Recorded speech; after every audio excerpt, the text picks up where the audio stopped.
Okay. Good. So, where last we left off, each of you, after having met with some scrupulous fellow by the name of Babel Starsong within the Yawning Portal Inn, were given a job to find out who had been killing elven and half-elven sailors along the docks. During the course of these events, you just decided to allow your elven compatriot, I should say your Eladrin compatriot, to be dressed like a sailor as bait. He wandered his way up to a boat seemingly at random, whereas the uh, Asimar in your party tried to follow him and was stopped by a couple of guards who were by the docks. He attempted to evade them, jumping into ultimately a barrel of cheese and managing to barely scrape away without getting into too much trouble. During the course of these events, Julie spied a dark shadow hiding within a corner. Upon chasing him through a couple of the alleyways and engaging this character, you found that it was in fact a drow who happened to be wielding a couple of pistols. In the midst of the melee, you found, in the midst of this engagement, the guard eventually intervened, blocking off the alley and questioning you. The dark elf, whom you had apprehended, claimed to be named Saloon Zibrindus, and claimed to be working as a bodyguard and a person working in the interests of a nobleman within the city of Waterdeep named Zardoz Zord. As the questioning continued between you and the rest of the guard were told to escort you all home. However, you managed to persuade them to allow you to stop within the awning portal in order to acquire some ale. When you met back with Davil Starsong within the awning portal and explained what had happened, he sounded disappointed and encouraged you to use more scrutiny next time. But as he began to talk to you regarding the information that you had learned, he was satisfied enough to present you with the gold for the job.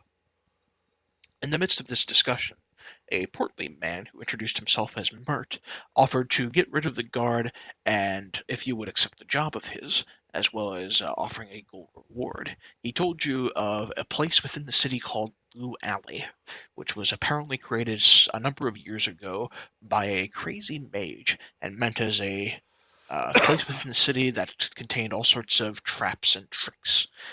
However, it is also known for containing all sorts of treasure within. Mert said that on occasion, somehow, some way, there are pieces of stolen treasure that are taken from some of the nobles of Waterdeep especially, and hidden within Blue Alley, and he had reason to believe that a particular piece of his, known as the Celestite Unicorn, was happened to be hiding somewhere within the alley, and had offered to pay you for its safe return. You accepted the job, took a night back at your newly acquired manor, and began to make your way out here. Standing within the alley itself, it is made out of a blue sodalite, as well as 20-foot sandstone walls. On the western wall leading into this alley are the words Blue Alley painted across. Just inside, you can see a podium made out of the same blue sodalite, and atop this podium is a quill that sits next to a heavy book that has been bound in blue leather.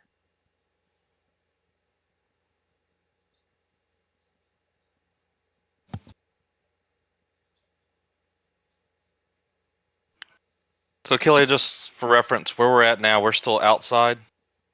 Just outside the alley. Okay. And I'm Well, then assuming we that must go in the alley. I'm gonna check this out. Okay. Sitting on top, it looks like a guest book. You can see there are hundreds of names, each of them in different hands. However, about a quarter of the names that have been written inside the book have a very neat line drawn through them.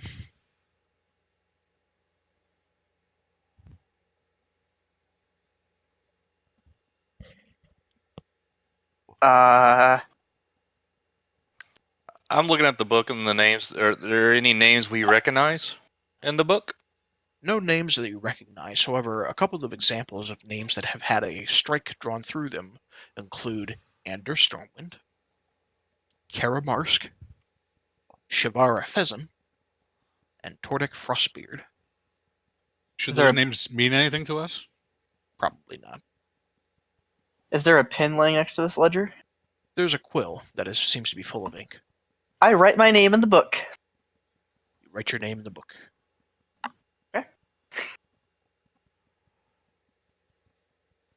Mission accomplished. Let's keep going. I'm assuming Yeah. we'll all have to write our name in the book. Why? Says Julie. To gain Common. entrance. Julie looks around, seeing no one, like a bouncer or someone keeping us from entering. Says, "Why?" I think I'm gonna go ahead and write my name in the book as well. You write your name in the book. All right, and I'm gonna proceed on. Okay. Rotund steps forward. I'll write my name in the book too. Done. I have a sneaking suspicion I'm gonna have to drag the big galoot up here and make him sign it. Make someone draw a picture of him of writing his name in the book.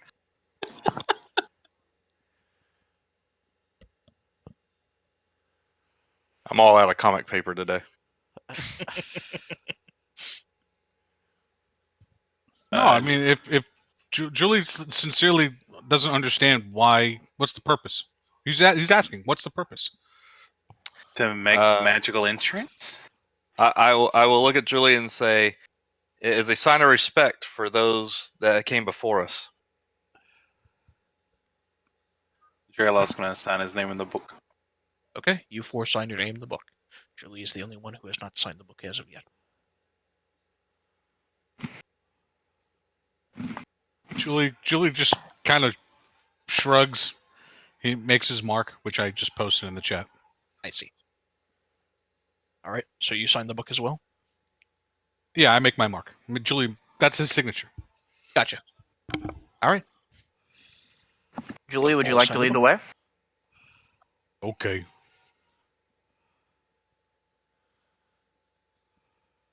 Are we Are we? Is this a place where anyone can go? I mean, are we sneaking into this place, or do we need to worry if we're found here? You do not know.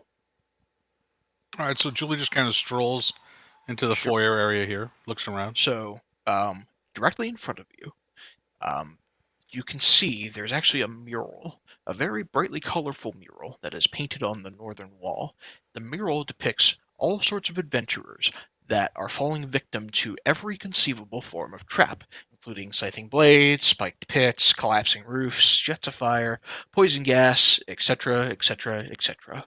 At the top of the mural, the word silver is painted above an arrow that points to your east, while the word gold is painted above an arrow pointing to the west. Julie's Looking at this pointing at the- mural, is there since we have silver and gold, do the traps have like any markings on them that would tell us if they're silver or gold? Is there any like Make a anything? perception check. All right. Julie's pointing at the traps, going, "No, that one. No, that one. I have no idea. Like You have no idea. I like That's this gonna be a one." long night of rolling. First roll of the night, natural 1. Great start. Yep, excellent. Can only go up from there. Hey, Killy. This is where we're at right now. Does it still look like kind of just like an alleyway, or does it look like different architecture? That looks kind of like an alleyway. Okay, and you said silver on the left, gold on the right. What was the unicorn statue made out of? Excuse me, silver to the east, gold to the west. Oh, So to the silver would east. be to your right, gold would Oh, be to your okay. left. The unicorn was made out of Porcelain, I believe. Or ivory, excuse me, it was ivory. ivory. Ivory, Yep, yeah. it was ivory. Yep. Well, how expensive is ivory in this world? What's Kind of rare in this part of the world. what's Then to gold we go. what's down the left? There's a hallway with a set of stairs that leads to a door. There's also a door on the right side of the hallway, and it curves back off to the left. Julie will just start walking. Follow him. I know I failed my perception check, but what I would like to do, real quickly, since I have my book and my quill, is to open up a blank page in my book and jot down kind of outline sketch this mural into my book so I have it for reference. Go ahead. DC is going to be a little higher, but as you carefully take time to replicate it, go ahead and make another perception check. I'm going to say this is going to take a couple of minutes while your companions are kind of around the corner and exploring. That's fine. Okay. Now you're trying your best to replicate it. There's a couple of things that stand out to you. The Okay. mural depicts you and your compatriots falling victim to scything blades, spiked pits, collapsing roofs, jets of fire, poison gas. Those are you and your compatriots depicted in the mural. The second thing you notice, So it's actually a physical depiction of us. yes, Okay. you see all right. yourself dying to poison gas, you see Dralaf dying to scything blades, you see Julie falling in a spiked pit, Ooh, fun. etc. The other thing you notice, there is a tiny, tiny sentence hidden in the mural as you replicate it in your book. The sentence says, 50 feet south of the barred window is a secret door. Barred window, the secret door. Now, while he's in the middle of trying to replicate this, because it's going to take you some time, those of you who are crawling up, you can see, let me ask you guys as players, do you see those black letter Ds? Yeah, See, they're doors. yeah. Okay. All right, so those indicate doors. I have not marked the secret doors. you just marked the regular doors. I've marked the regular doors that you yourselves should be able to see. Should you have told us that there are secret doors? You just learned that there are secret doors. I know there's one. You know there's one. What does Julie see around this corner? The hallway curves up around to the north. Do you want to check these doors first, Julie? Okay. What did Droloff and Kintaris die to? Or whatever. Or is it Oh, The specific? scything blades. Collapsing roofs and poison and jets of fire, respectively. I thought you said something about scything blades to me. Yep, scything blades to you. Scything blades, spiked pits, collapsing roofs, jets of fire, and poison gas. Okay. What's the story with this door? So the door itself, as you move up next to it, looks like it's actually made out of an ivory-coated iron. Carved into the door are the figures of carnivorous animals like lions, tigers, wolves, etc., all eating their prey. Do I Is there- hear any animal sounds on the other side of the door? Make a perception check. Oh, didn't we do that? I'm going to count to 19. No, you do not hear any animal sounds on the other side of the door. Sweet. Is there a knob or a handle or There's a doorknob. is Julie will try to open the door. Locked.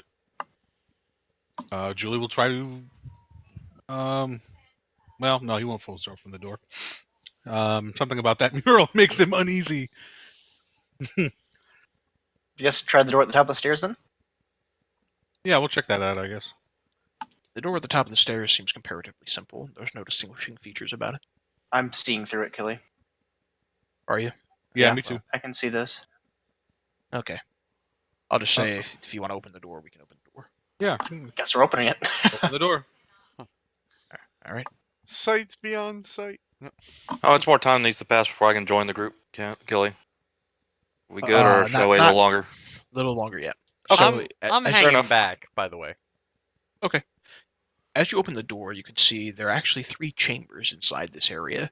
There's a 20-foot by 20-foot square that is filled, that makes it look like it appears to be this large pasture, actually.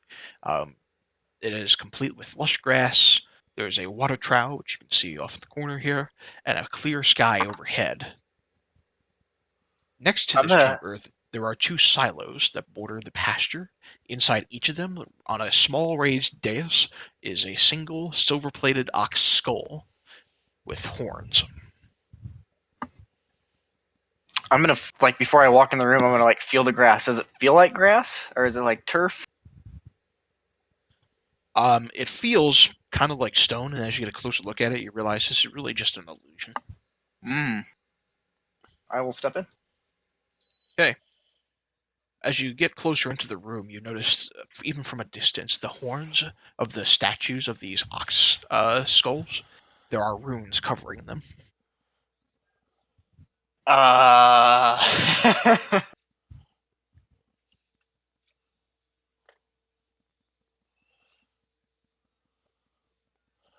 guess I'll approach one, and I'm not gonna touch it, but I'm gonna see if I can tell what the runes on it are. Like if they're a certain language or if they're magical runes. Make an Arcana check.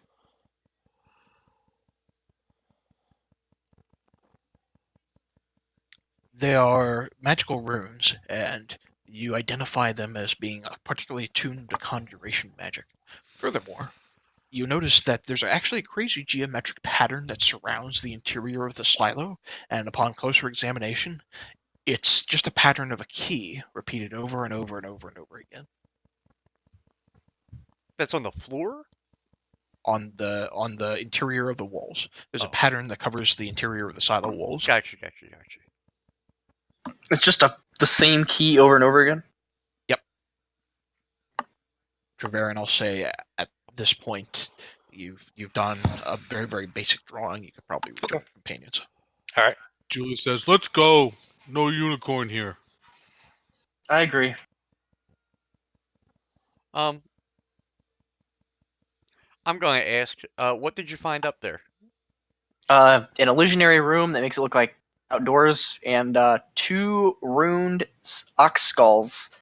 And on the outskirts of the room is the drawings of a key repeated over and over and over again. Is there anything? And the runes are conjuration magic. Okay. Was there anything special about the key? Did it look a certain way, or? Did you grab an etching of the key by chance? That's what I was thinking. I mean, Killy just said it looked like a key. Any particular key formation this thing might have looked like? An awful lot like a key. Yeah, I thought so. Yeah. Well, did it look specific? Did you look You at didn't it? notice anything. It looked like a regular old key. Regular old key. Okay. I'm gonna pull out a key from my pocket and you see this? That's what it looked like, and I'm gonna put it back in my pocket. All right. Kelly, this stuff in the corner. Julie's just gonna look through it real quick. It's just garbage. Ooh, what's this door? Did y'all look through the store back here? Yeah, well, no, can't open it. It's locked. Okay. It has a carving of carnivorous animals on it. And, The store has that door in front of UK has no distinguishing features in and of itself. And I'll say, so the one room had a carving of a key on it, and another room door is locked. Just throwing that out there. Continue Yeah, on. but oxes aren't carnivorous. And they're also marked with conjuration magic, which makes me just assume if you touch them, it's gonna summon bad shit. Fair enough. But I'm gonna walk up to the store and I'm gonna give it the old. No response. I'll put my ear to the door. You hear nothing. I attempt to slowly open the door. Slowly opening the door, you can peer beyond. There's a set of stairs that continues up, and covering the stairs is this beautiful rug covered in colorful geometric patterns and rich colors.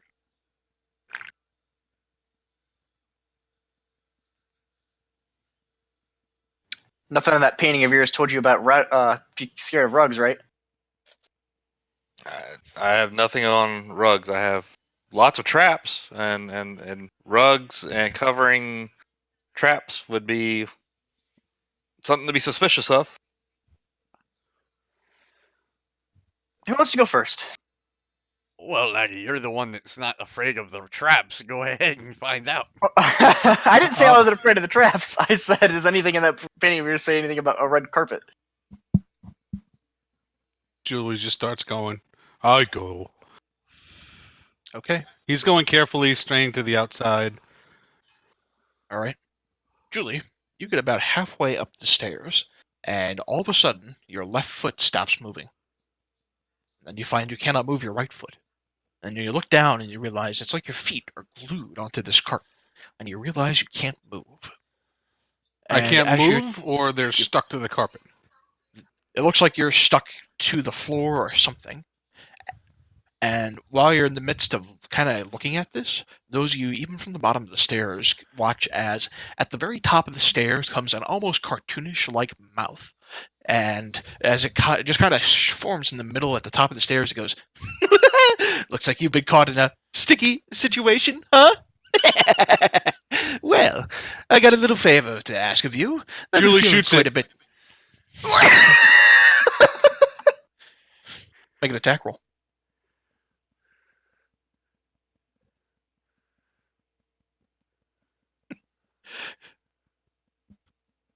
All right, I gotta look something up. Hang on.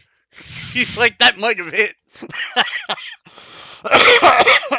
Hey, he's shooting at a wall though, right? No, he's shooting at a mouth.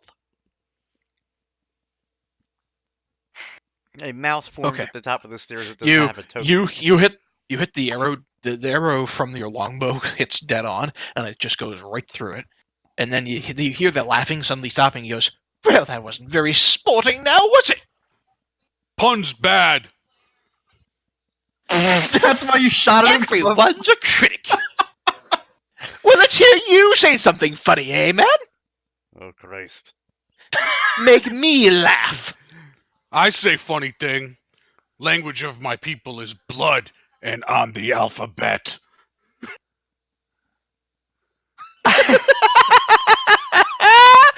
He pulls his sword out and starts hacking at the rug.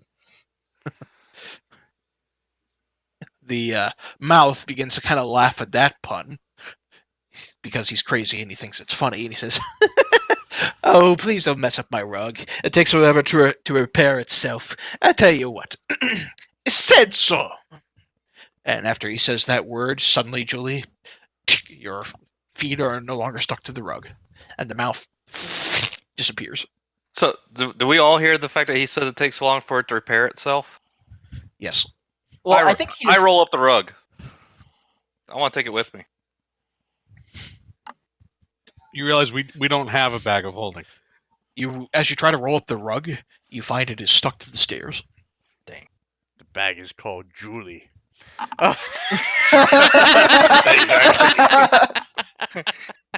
Trevor turns back and looks at the doors and nods. Very much so.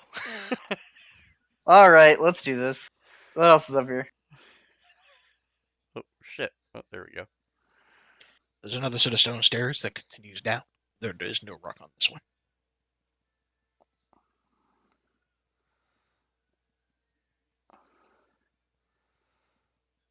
What's the deal with the door?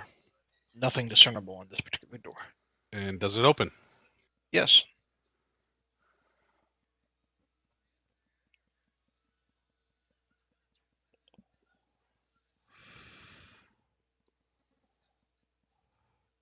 Have you told us about the bard's window by now, I assume? Yes. Okay. Well, I mean, his So, Treverin mentioned it. Well, I haven't mentioned it yet. I've written it down, Oh, okay. and I'm waiting until I find a barred door, and then I'll mention it then. Barred window? it was It barred. was a barred window. Yeah, that's right. Okay, entering into this chamber, you see there is a raised dais in the center of the room. Sitting on top of the dais is a beautiful glittering gem. Hovering over this beautiful little glittering gem is an ornately decorated longsword that is just hovering in the air over it. It is pointing down at the gem, and it is slowly rotating in place. The ceiling in this chamber is actually domed. It's about 40 feet high, and covering across this dome ceiling are brilliant murals that include wizards and warriors covering the stonework. I'll speak up real quick and saying, yeah, there was something in the mural about the ceiling caving in, and looking up and noticing that architecture. I kind of say this one has me a little nervous. I'm Kay, gonna. as you approach the dais, you can see around the rim of it are the words, "Power pulses within me, and only a living warmth may move me." I'm gonna do an Arcana check on it. It's a gem. The sword? It's a floating sword. Looks pretty. Anyone tell me anything about this fancy sword? Because I want to stab people with it.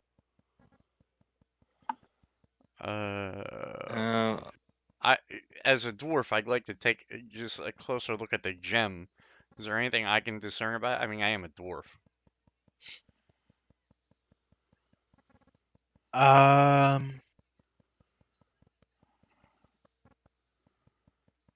Just looking at it, it looks like you'd have to.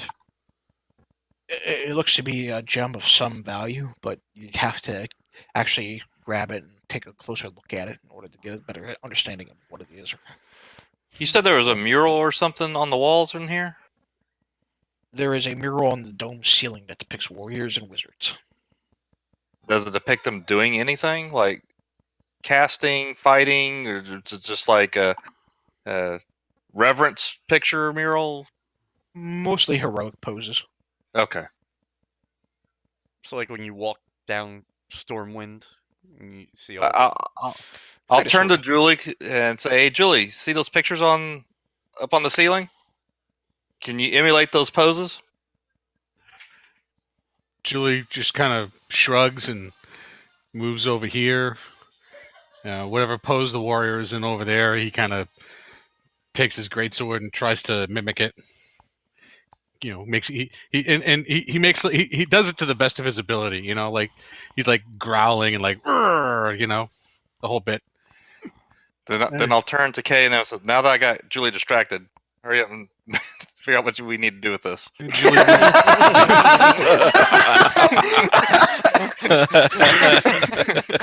and Julie's just moving from picture to picture, doing the poses. Well, can you figure out what's going on with this gem or sword? And I like point to both of them. I mean, what? I mean, I guess I can make an Arcana check against it. Is that what you want me to do, or do you want me to do a history check or something? What do you want me to find out about this sword? Is Looks like a this sword to me. sword a cursed sword? It's gonna cause that ceiling to fall on us. Okay, so you want me to do an Arcana check? Yes. Okay. Right. Drelloff, So- you're just watching from the back. I You have know no less idea. than I do. You have no idea. I have no idea. Fuck it, I'm gonna grab the sword. It's shiny. The sword is about 20 feet up in the air. It's I'll- hovering over this raised gem. Cool. I want it down to me. What did Okay. you do? Just fucking lightning lured it. All right. So as you get the lightning lure around the sword and attempt to pull it down, the lure goes taut and it does not move. I climb the lightning lure.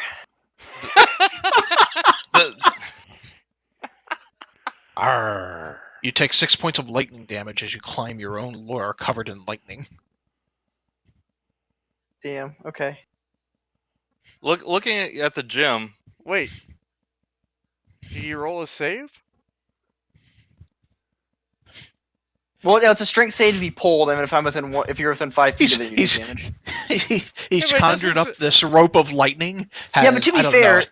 I already hold on to it when I throw it as it is. Like it's my conjured ability. I look over at Kay and say, "It's no thorn whip." It's also supposed to be instantaneous and disappear after you do it. I'm allowing you to climb this. You can either take the 6 points and climb it, or we can disappear this and say it doesn't work. Your I choice. already climbed it. I already have the 6 points on my fucking character sheet. I'm not backing back now. I want that goddamn sword. All right, you climb up to the sword. Well, I grab it. I want to grab it by the hilt. Okay, you grab it by the hilt. It's hovering in place and circling. So your hand kind of moves with it. You look like a fucking helicopter. I don't think it's rotating that fast. Well, Can I like pull it? Is that an option? Can I make it budge at all? No. by the way, the reason I asked that question was because I thought if you maybe if you failed at the saving throw, you would be pulled up toward the ceiling. That's one thing I was reading. So you let go of the lightning lure and try to grab onto this sword. No, I have one hand on the lightning lure, like keep myself gripped, and I have one hand on the sword trying to pull it down to me. Okay. As hard as you try to pull this sword, it's not moving. Okay, so I just let go of the sword and go, well, that sucks, and I just climb back down. Like I don't climb back down, but like I just drop. As Kay comes back down, it says, "You shall not be king." Ro- Move gem. Rotun's going to touch Rotun's going to touch the stone. He just wants to inspect it a little closer. He doesn't want to move it. He wants to just maybe rotate the gem in place. Okay, so you're going to touch the gem and try to rotate it? Yeah. Okay. The second you touch the gem, the sword comes down and attempts to stab you. Roll initiative. Okay. Just him or all of us? Starts with him. Okay. Starts with him. It's an animated sword.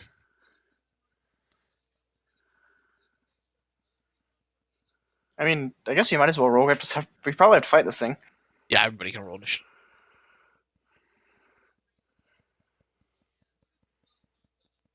By the way, can I grab the gem? I can say you can grab them if you want. Okay. All right. Julie, your battle instincts kicked in, and you watch as a sword all on its own begins to fly towards Rotund as he has his hands grasped around this gem that was raised on the dais. Julie pulls his greatsword from across his back and holds it ready, but isn't really quite sure what to do. And again, as of the moment, the sword is still technically 20 feet in the air. Yeah, so he's just gonna ready an attack on the sword should it attack him. Okay, you're up. Well, gotta try it again, right? All right. Huh. It's a strong fucking sword. You get the sword. You get to lure around it, try to pull it. Again, no dice. Huh. Okay. Well, I tried. All right. Treverin.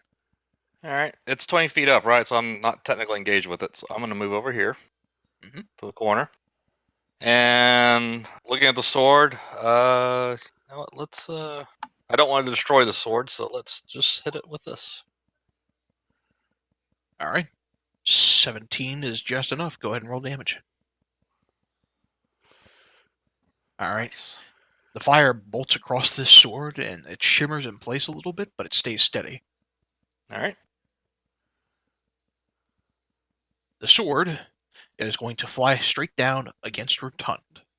And in this particular instance, it has multi-attack, and it can attack recklessly, so it will make 2 attacks against you with advantage. First attack, 9 points of damage. Second attack, 7 points of damage. All right. And Drelloff, you're up. So is the sword down now? It's pretty much right down on top of Rotund. You saw it stabbed Rotund pretty damn hard. Let's see. One, two. I'll move to here. That's 5 blocks. 25. Alright, that's all I can do. All right. Rotund. Hmm.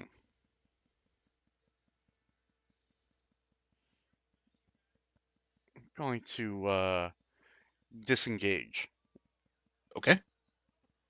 and move as far away from that thing as I possibly can. Okay. We're at the top of the round with Julie. Julie's going to leap up on the dais Mhm. and gonna try to. He's going to strike at the sword with his greatsword. All right. 12 does not hit.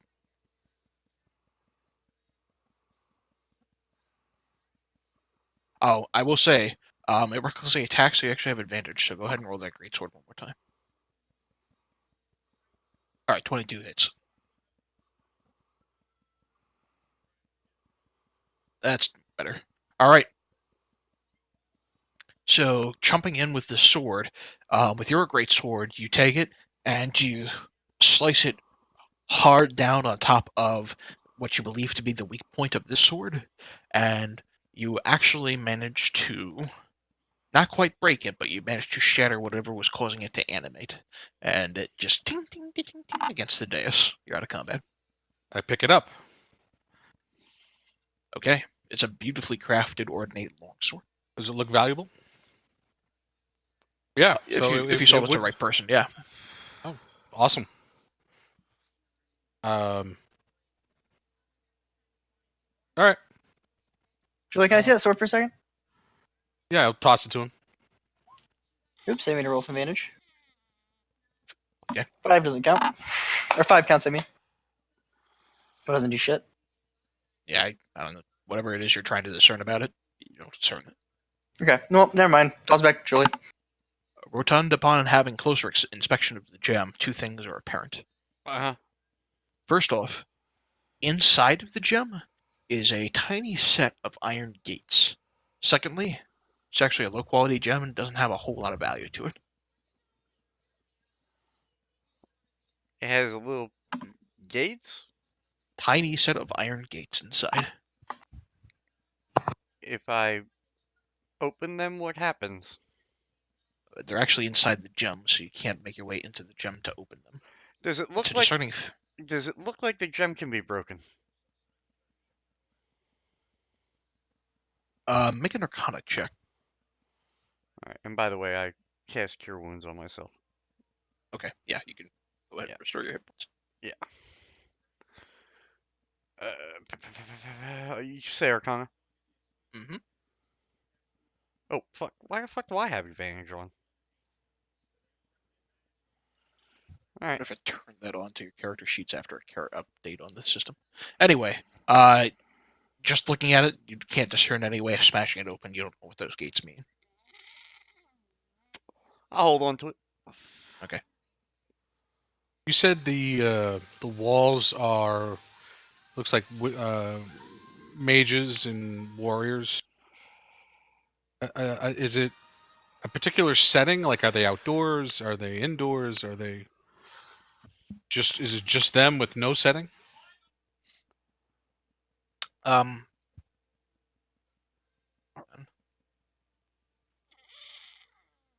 the walls themselves aren't actually painted. The walls are just general walls. The dome ceiling is what's painted, kind of like the Sistine Chapel.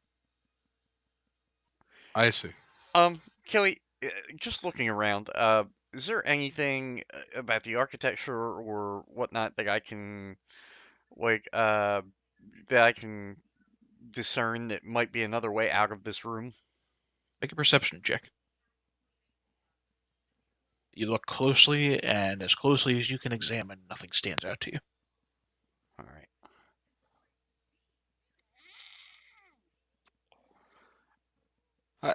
I'll ask Rotan, since he grabbed that gem, did the gate inside the gem just look like a bunch of bars? What did the gate look like inside the gem? I'll hold the gem out to you. Looking at it closely, excuse me.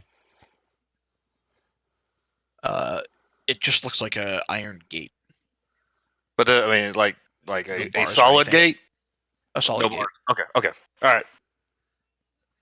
I'll hand it back to Rotan then. I realize it wasn't a very high perception check, but I was looking for any secret doors or anything. Would that have precluded me from looking around and seeing if there are any, like,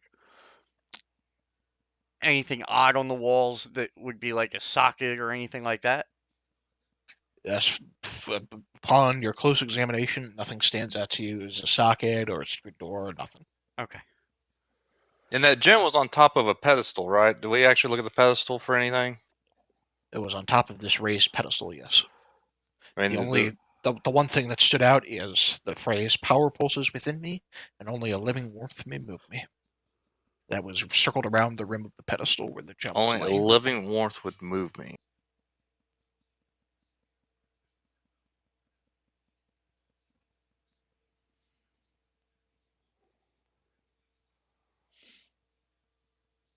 And that's written on the pedestal? It's written on the rim around the pedestal where the gem itself was lying. I ask everyone to move away from the pedestal for a second. Alright. Somebody's going to hit it with a fireball. And I assume Kay is just AFK, not paying attention. But I'm here. so you gonna stand there? No, I'm moving back. Okay. So aiming right at the center of the pedestal, I'm gonna hit it with a firebolt and see if the warmth of the fire does anything. I'll say you do hit the top of the pedestal with the firebolt. There's a brief as the fire kind of connects with it, and it just quickly dims. Nothing happens. Mm. Mm.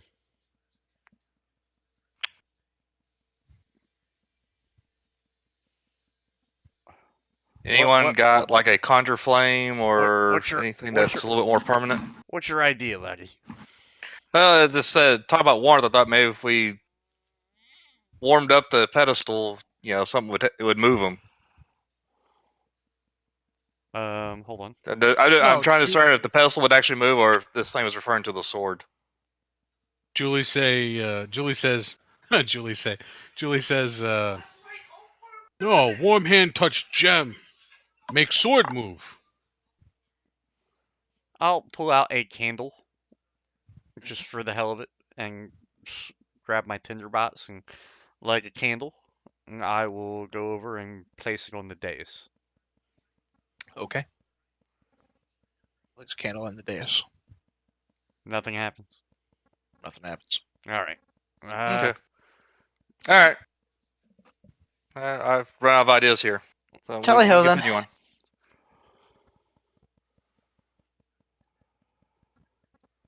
Guess I'm just gonna keep my eye out for barred windows.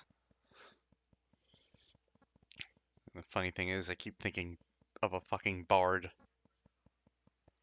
What's a barred window? Funny, that's what I wrote down at first too when he said it. Does it sing terribly?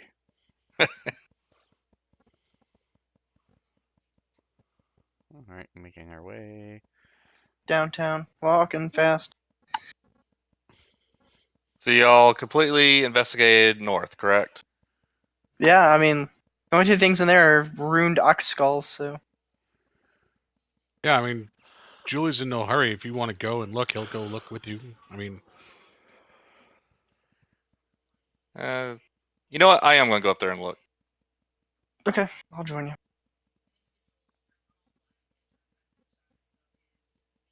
And so you said early, Killy, on both all these walls in the circle, there was a imprint or a carved in repeating Painting. picture of a painted picture of a key.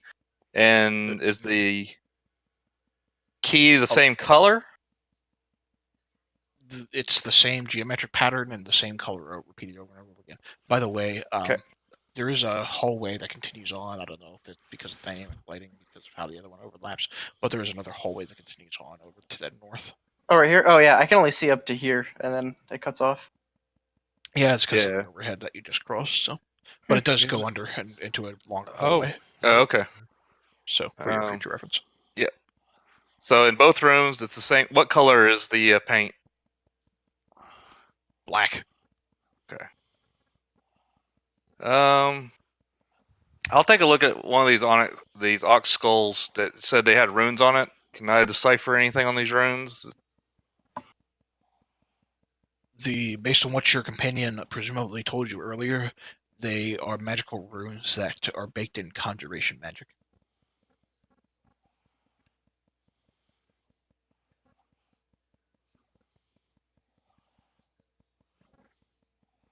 And the runes themselves are on the horns of the statues of the skulls. Excuse me. And the skulls themselves look like they're real ox skulls, or are they just stone? They look like they're real ox skulls, but they have been silver plated. Silver plate. Okay.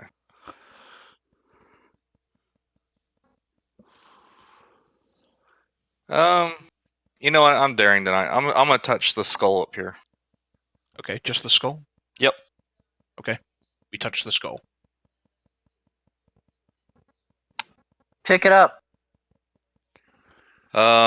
What I will do. Yeah, you know what? Yeah, I'll just pick it up. What the heck? Why not at this point?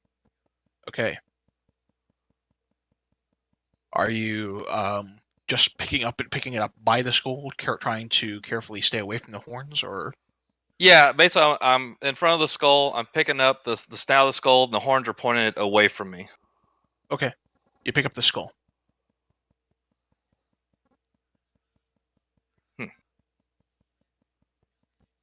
I Do it. toss the skull against the wall over here. Okay. It bounces off the wall. Ding, ding, onto the floor.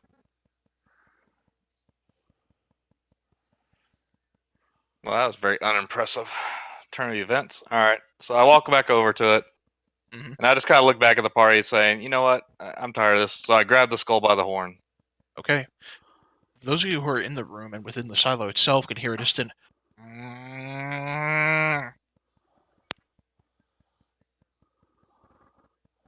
What? Do we have a direction that it came from? I mean, is it coming from the skull I'm holding, or is it somewhere else?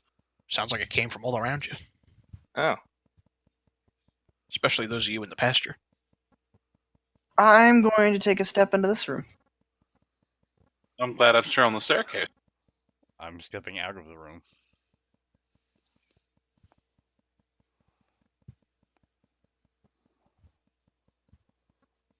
so what I'll do then is, since I'm holding on to one horn, I'll grab the other horn with the other hand and see what happens. So I'm Okay. holding the horn, one horn Both in each horns? hand. Yep. All right. Done. Nothing changes. I'm gonna grab the other horn.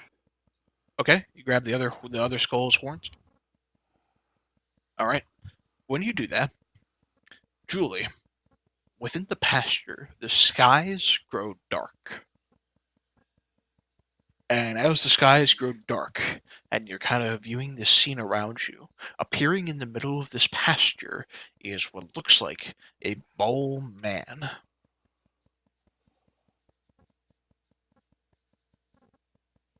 And he turns to you, Julie, gives a brief look at both Kay and Treverin. He looks angry. Go ahead and roll initiative. I put the skull back. You put the skull back, let it go? Yeah.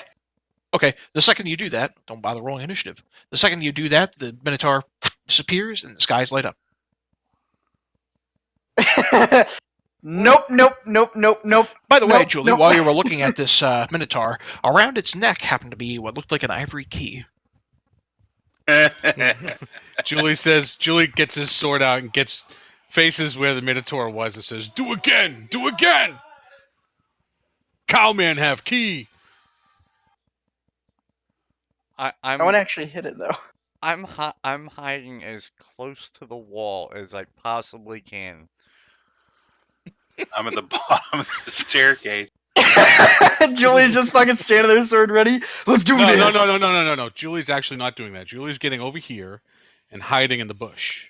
And he's gonna wait for the Minotaur to come out, and then he's gonna ambush him.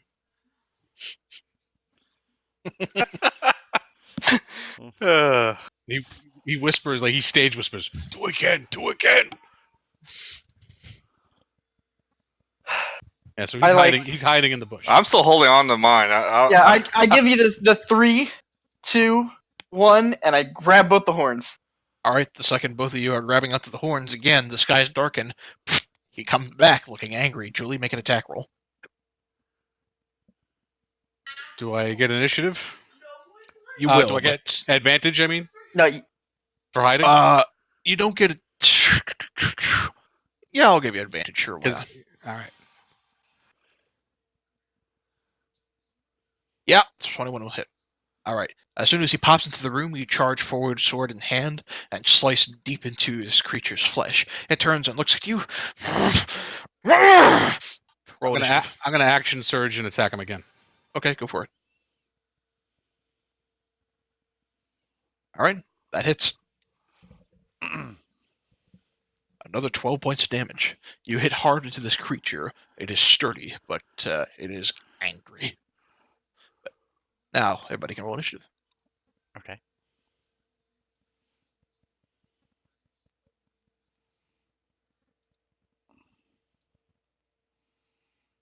Okay.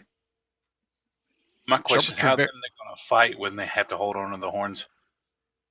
Missing initiative from somebody here. Julie, for whatever reason, it deselected my token when I rolled. I'll add you. I rolled a 7. All right. Treverin, you're up first. You got both hands on these Yep. horns. So what I'm going to do is looking at the Minotaur, holding these two horns and the skull. I'm pointing at him kind of like like a Like a rearing bull? no. I can't think of it at the moment. Anyway, I'm pointing the skull at him, and I'm kind of moving it around, making an emotion. And while I'm doing that, I'm using my fingers to cast Chaos Bolt at him. 21 hits. Should just let go of him again. He'll disappear. And make him come back. I'll attack him again.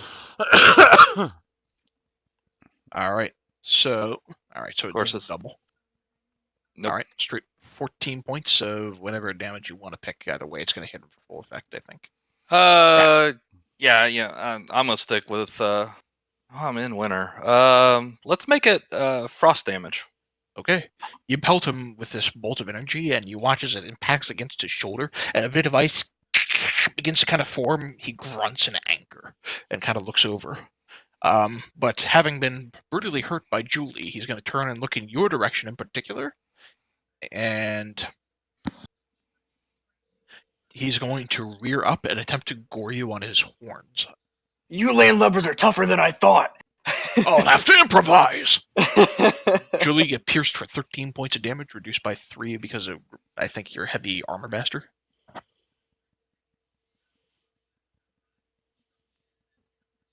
Oh, I could be wrong. I'm thinking of the wrong thing. Never mind. You take No, the full 13 points. is it piercing damage? Heavy armor master. Yeah.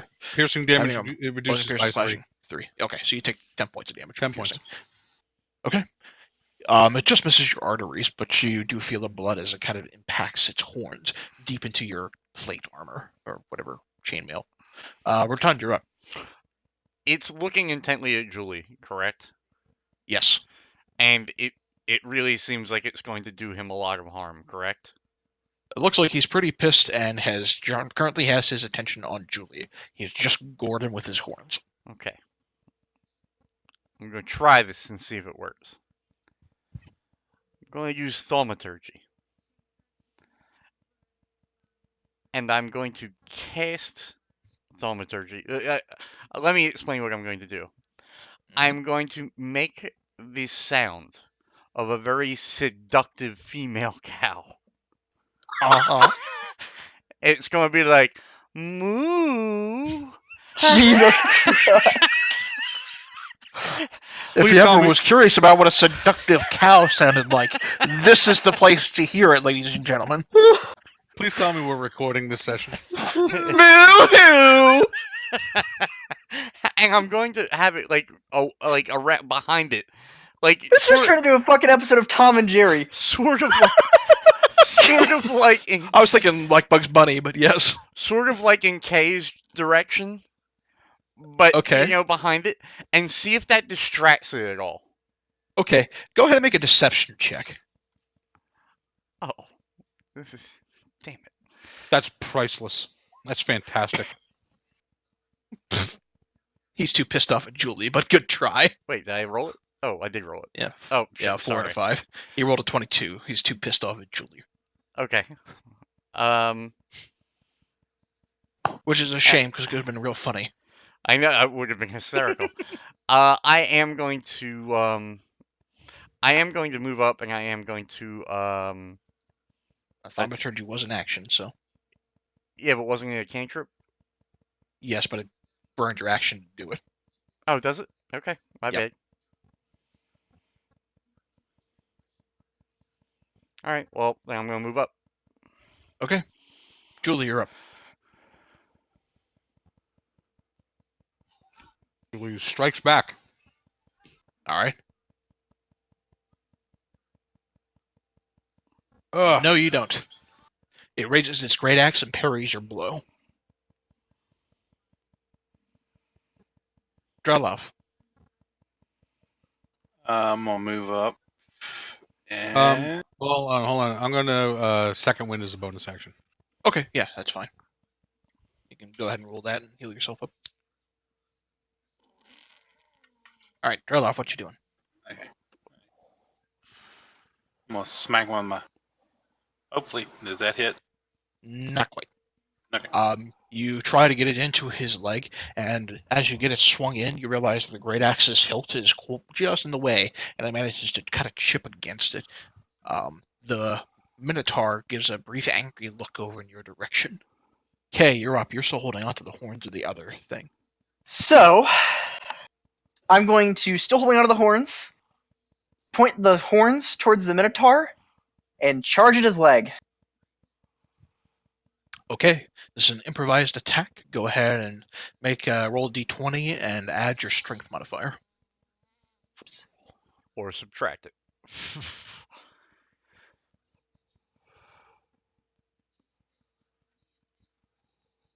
Okay, that hits. Go sweet. ahead.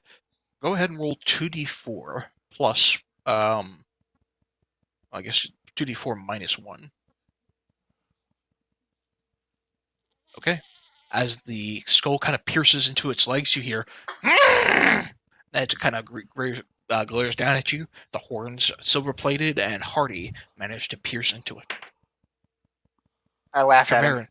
Okay, Treverin, you're up. All right.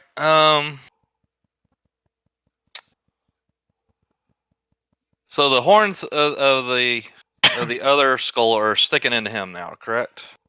Yeah. And he didn't disappear. So what I'm gonna do is keep in one hand. Kay's still kind of holding on to him, so. I'm still Okay, holding so- onto the horns. I just Oh, stabbed okay, the I horns got you, into his legs. I'm still holding onto I him. see what you did. All right. So I'm still holding on to the horns.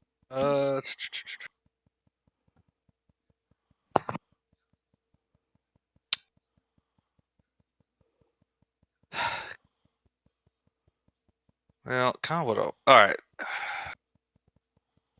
I'm gonna do the same type of movement with my hands, and looking at them, I am going to cast that,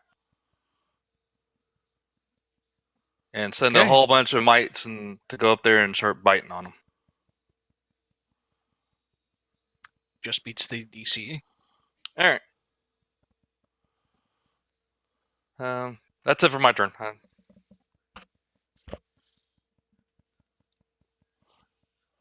All right. Now it's his turn. Looking angrily down at you, Kay, he's going to take his great axe and attempt to slice it right down over you. Think again. What a miss. Wow. Great roll. All right. As he tries to get it down right on top of you, he actually managed to kind of slide underneath his legs, still holding onto the horns, and the axe just goes right into the illusory pasture. Rotund, you're up.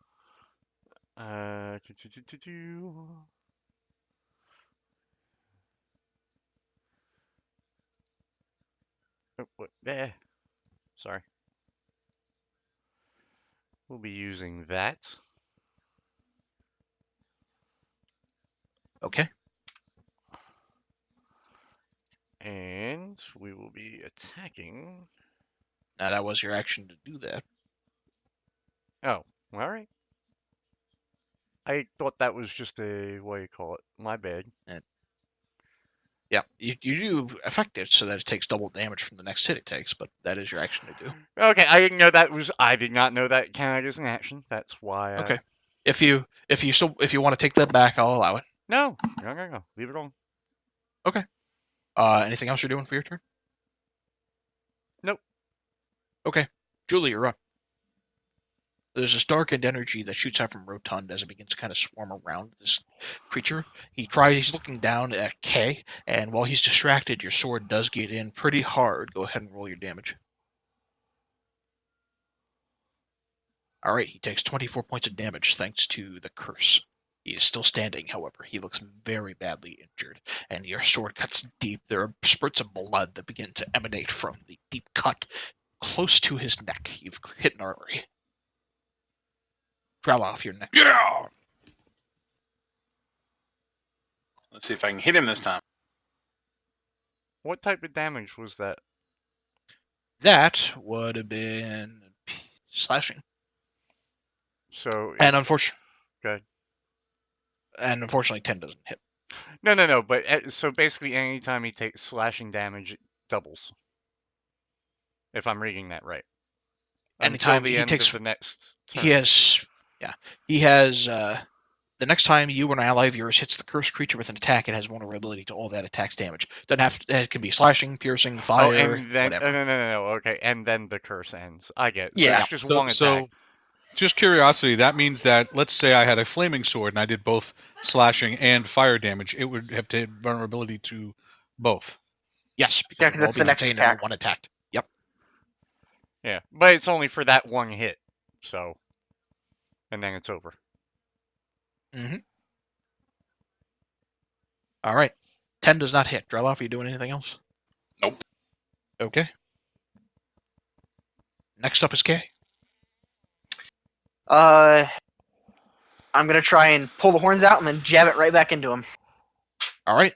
Go ahead and make another d20 minus strength. Nope. No. This time, he sees it coming this time. He lifts up his leg. You go pushing right through and quickly retreat before he can stomp down on top of you. All right. Treverin. All right. So, what I'm going to do this time is, while I'm still holding both horns, I am going to use my bottom two fingers of my right hand to pull a bubble out of my pocket and underhandedly throw it at the Minotaur at his eyes to attempt to blind him with this. Okay. Reaching into your pocket, you pull out this bubble kind of haphazardly. Like, come on. Got it! Ah! And you kind of chuck it at this creature.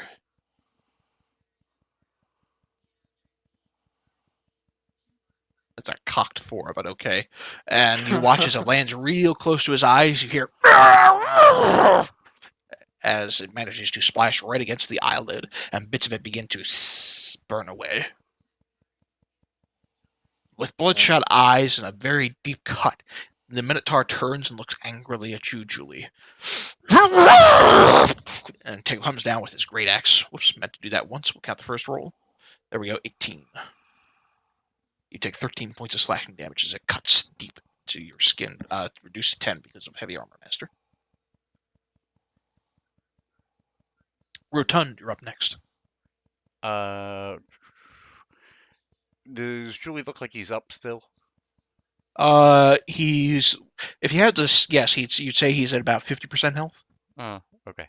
All right. So with that in hand, A number between 1 and 35. How bad are you injured?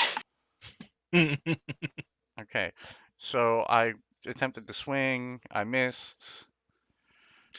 Yes, you did, just barely. And correct me if I'm wrong, but this would be a bonus action for Healing Word. Healing Word is a bonus action. And that'll be on Julie. Okay, 3 hit points back to Julie. And then, unless you want to move, Julie, you're up. I'm going to end the cow. Not today, you're not. Oh, no! It parries your blow, and it snorts evilly at you. Oh, shit. Can't do a good cow snort. An evil cow snort. An evil cow snort. Dreloff, you're up. Attempt number 3 to hit him. Yeah, we haven't seen a natural 20 yet. Oh, that'll 18 That work, was though. damn close. All right. Taking your battle axe, you cut deep into the leg of this creature. It looks like if it took one more hit like that, it would just go down. Okay. Now's my time to shine! All right. Sorry, Dreloff. Was there something else you were going to do? Oh. No. No? Okay. Horns miss. No dice. No. No dice. Treverin. Seeing that he's pretty hurt, I'm going to take a page out of Kay's book, and I'm going to hold the base of the horns, and I'm going to charge at him and stab him with it. Okay, roll d20 and add your strength modifier. Okay.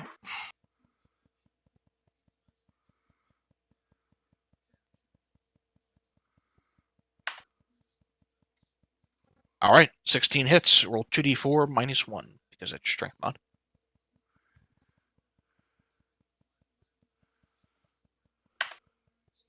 I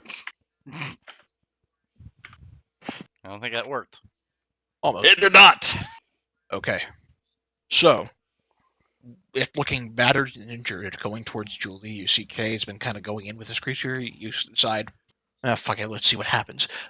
Beating your 2 feet, you come charging in with the horns drawn, and then as you charge towards this creature, you angle the horns up and catch it in the clavicles around its neck, managing to cause the key just safely slip right into your hands, Kay. You watch as the Minotaur drops its large battle axe and kind of clutches at the horns, trying to pull them away. As it sinks deeper into the neck, you hear.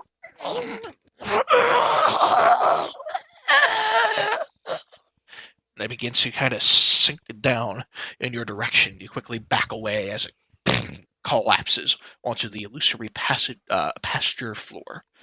You're out of combat, and the key is now sitting loosely in Kay's hand. And Well, let's see where this goes. Julie wants to, with a slash of his greatsword, takes one of the Minotaurs. You cut out there. One of the Minotaurs what?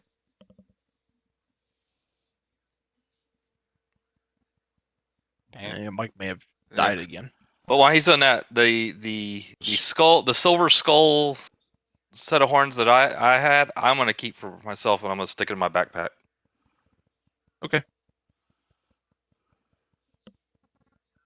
Can you hear me now? Yep. Yes. All right. No, Julie is going to use his greatsword to cut off one of the Minotaur's horns Okay, gotcha. and pocket that. Done. And then he was using a great axe. He was using a very large great axe. Anything special about it other than its size?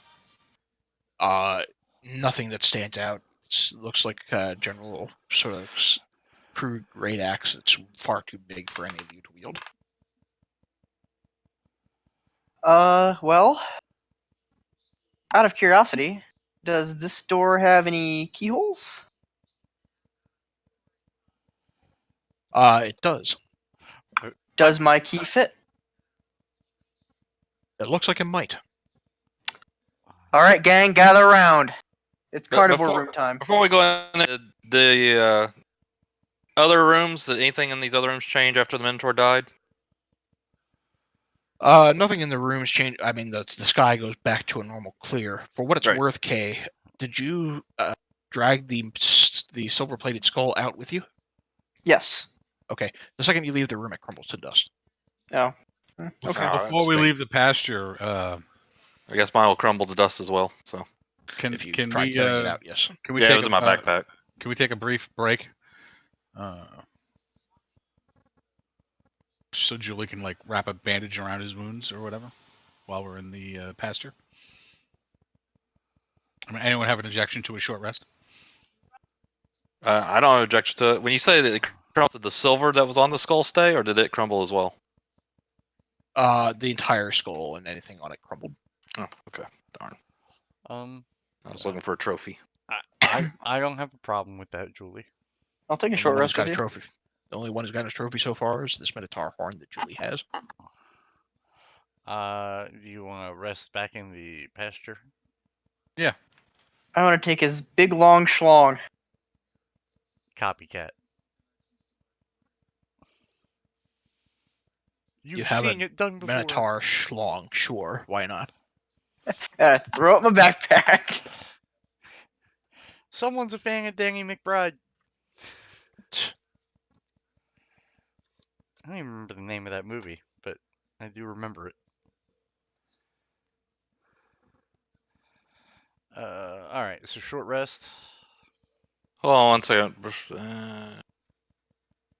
Okay, I'll give you points back for a long rest. Okay. I'm gonna go ahead and Damn. spend 3 points and restore a level 1 spell. While you guys are taking a short rest within this room or nearby, could I get, let's say, Crow, could I get you to roll percentile dice for me? Percentile dice? D100. D100. Yep, D100. Yeah, I kind of figured. Got me wondering here.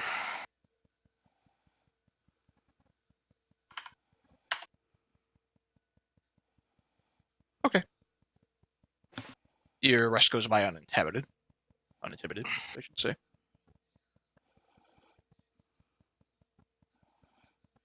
This isn't my wild magic sorcerer, by the way, so don't keep making me do that.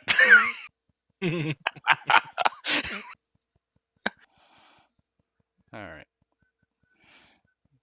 All right. I'll wait for everyone to get around, and then I'll try to open this door. The key I'm fits good. in snugly, and the door opens. As you peer inside this room, you can see that as you peer inside the room itself, the stone walls of this room have been completely whitewashed and have been painted over with images of treasure chests of different sizes. The treasure chests in here, all of which are open, show rows of sharp teeth. Furthermore, entering the room, Kay, you see inscribed on the western wall are the words, "This tool with." You also see a chest on the southern end of the room. Said they were covered in teeth. The pictures on the wall are a bunch of treasure chests covered in sharp, jagged teeth. Kelly. Oh, but this chest out here is not open, is what you're saying. There's an unopened wooden Okay, chest on alright. the I southern thought you wall. said the chests were all open in the room, and okay, I Kill- misunderstood you. Alright. Kelly. Mhm. You said the walls were all whitewashed except for what do you call it? Like does it appear like they were like painted over? Like it Yep. looks like very apparent. If I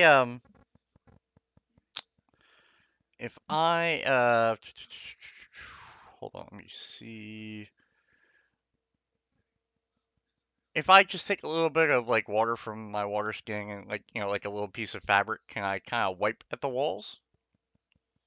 Sure. I do so. Okay.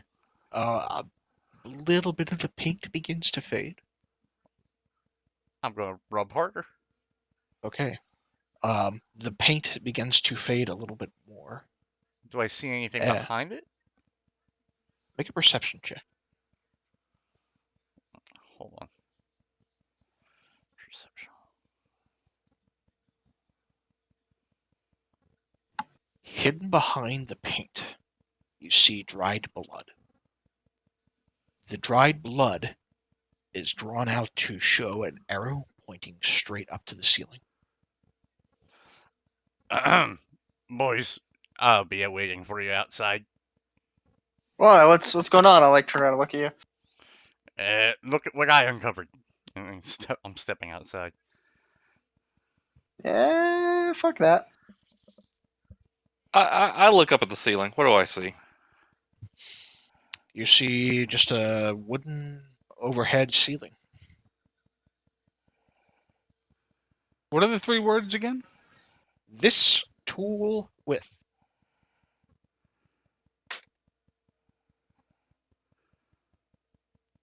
Step outside for a second. This tool with.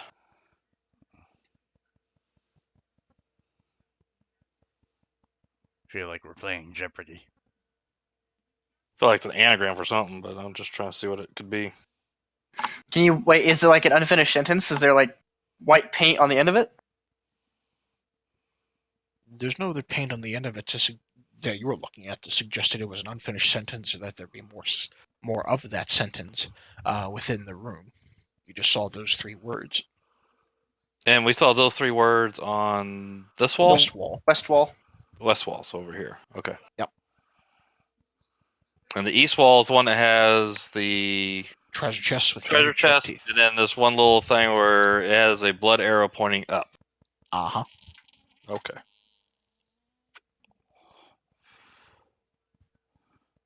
Um.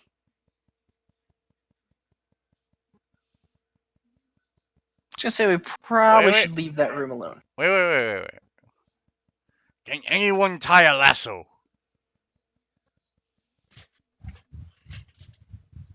I don't know. I only have 10 feet of rope, so I don't know what my I can rope would do. try.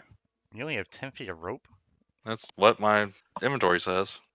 Isn't rope usually standard 50? Yeah. Usually, but there are some specific kits that limited to 10. Alright, does anybody have a good length of rope? Actually. Anyone? Left mine out. Why he's trying to get the rope in the last? I'm gonna. I'm peek back sorry. Treverin, you actually do have 50 feet of rope. That 10 that you see is just how much it weighs. 10 pounds worth of rope. You do Oh, have 50 feet of rope. interesting. I'm I thought it was one of the last time that said 50 when we had 50 feet of rope. Okay. Julie, you're good with ropes and such, living out in the wilderness as you are, right? He just kind of shrugs.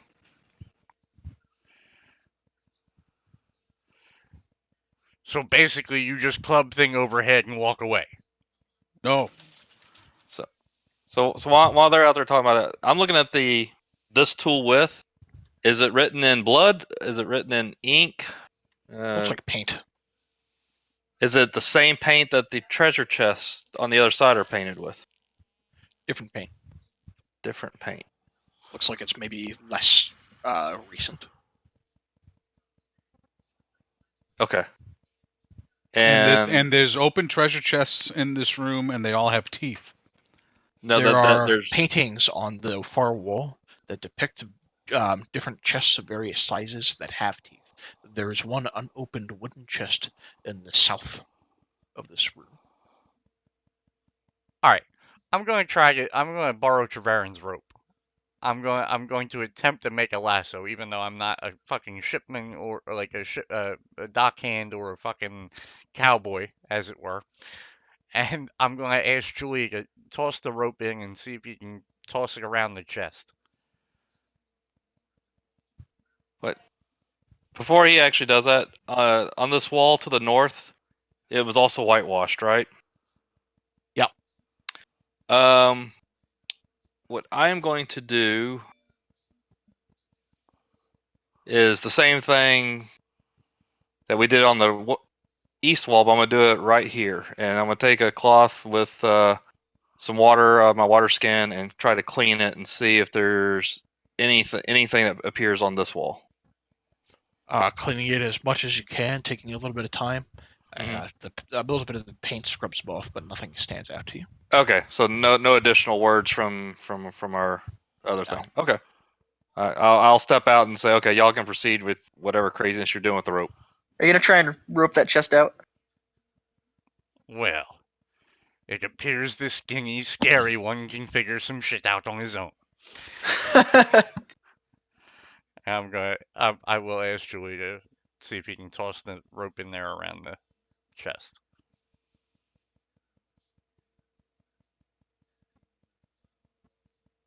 Julie will shrug and take a shot. What do you want me to make? An athletics check? Sure, go for it.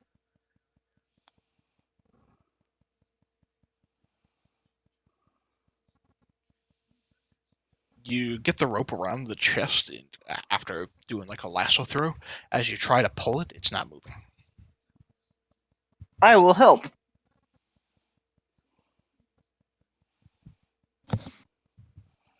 How tall is the ceiling in that room? It is. I'm gonna say 10 feet, How tall was the Minotaur? about 7. The ceiling in that room is a little bit taller. No, I know.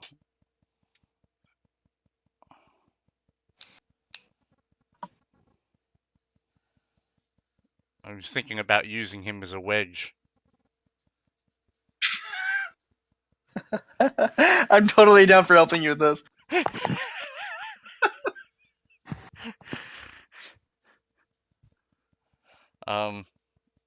You know what? Can the Minotaur fit through this door? Probably with enough force. All right, let's do this.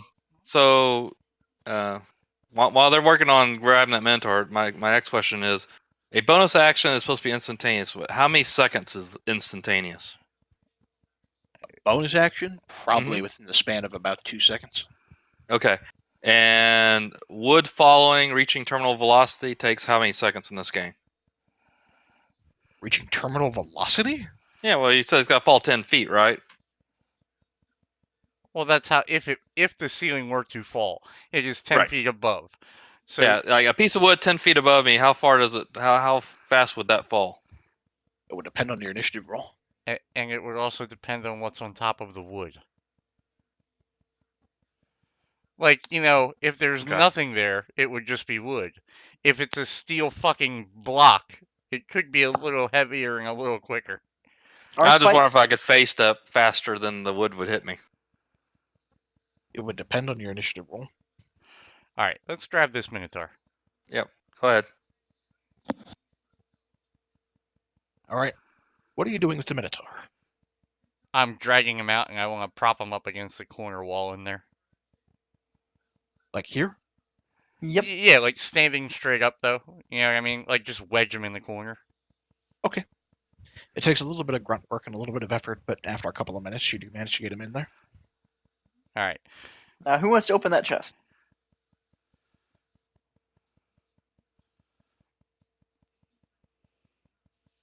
Don't everybody speak at once. Spirit, I'll do it. I'll tell you what. Let's flip a coin for it. I'll open the chest. Okay. Treverin, the second you come anywhere close to the chest, Mm-hmm. there is a tongue that descends down from the ceiling itself and attempts to stick to you.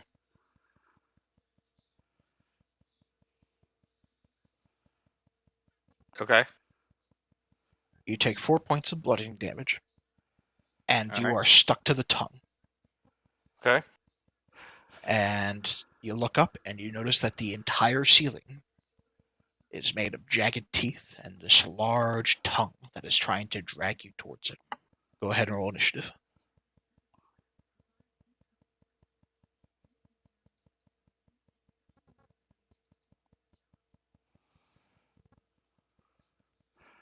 Julie, throw the Minotaur into the tongue. All right. We begin the top of the round with Julie. You see this tongue swarm around Treverin, and it looks like he is stuck within it. So the ceiling's basically a giant mouth. Uh-huh. Do I think I can take the? Nah, I'm assuming no because he's probably way too heavy. But can I pick up the Minotaur and throw him into the thing's mouth, or jam him up into the thing's mouth? It'd be one hell of an athletics check. Yeah, no, I'm going to. At this point, by the way, the ceiling has actually descended down a little bit to where you could probably hit it within melee range if you wished. Yeah, I'm gonna actually attack the tongue part of it if I can. Okay. Go for it. 11 does not quite hit. It shifts its tongue out of the way just to miss the swing of your sword. Going to. Yeah, I guess. Wait, I gotta put myself in. Can I attack from where I am in the doorway? Probably. All right, then I'll stay right where I am. Okay. Treverin, you are stuck to the tongue of this creature. Alright. So, what I am going to do first is I'm going to cast this to try to cut the tongue. Point where I can get released. It does 2 points of damage to the creature. You watch the burst kind of applies against the tongue, but as you strike against it, you have hurt this creature clearly, but the tongue seems to be made out of seems to have a special adhesive to it. It does not immediately free you. Okay. And then as a bonus action, I am going to. GTFO! Yep. Right through that doorway. Whereas magical force of your force damage does not break the tongue, your teleporting outside of there does manage to get you free. You're kind of coated in this adhesive saliva, though, and it's never going to come out. That's fine. Ralof, you're up. I'm sure Julie could use it to make some type of statue out of it. I'm assuming I have to go in the room to hit this thing. But can I fit in there with the Minotaur? We'll get pretty close.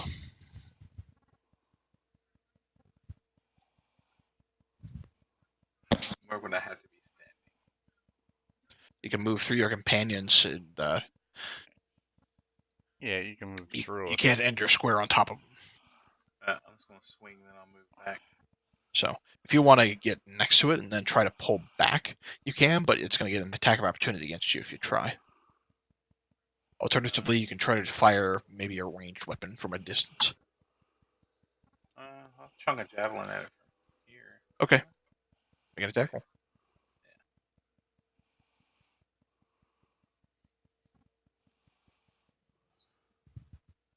Okay, 17 will actually hit, despite the partial cover it has. All right.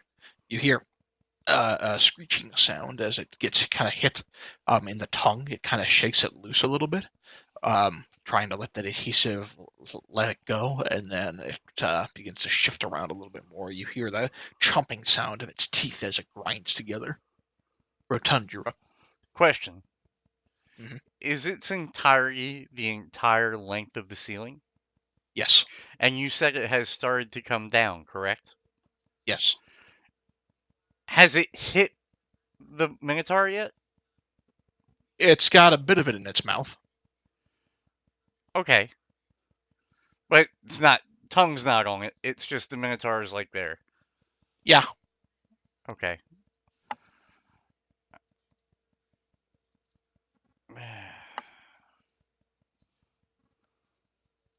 All right. Take out the light crossbow fire, and you do manage to pierce a little bit of it. It shakes. All right. Okay, anything from you? I will do the same thing. Cool. Tink, right against the wall. On its turn, it's going to stretch its tongue outside the door in your direction, Kay, Shield. which boosts your AC to 20. Yep. Well, it's rolled 20, and the attacker wins on ties. Hmm. 8 points of bludgeoning damage, and you are grappled.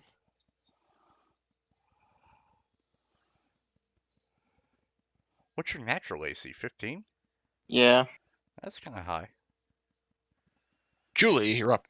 Well, warlocks get pretty high AC, comparatively, for a spellcaster. Julie's going to attack it again. Kay, did you adjust your hit points already? Oh, no, I didn't. Okay. Assume that hits. 19 hits. You slice at the tongue as it comes down around Kay. It shivers. It does not just connect him, but it does take a really nasty hit. There are bits of blood that kind of spread out. All right. All right, Treverin, you're up. All right. I'm going to move to here so I can see the creature. Mhm. And being rather annoyed that he's ruining my only good set of clothes I had on with me, I'm going to hit him with Firebolt. Fireball hits. Oh, come on. All right. Almost Does a rolled little bit of damage. You watch as a bit of fire against the wooden ceiling as bits of it begin to burn, but it is holding tightly onto Kay.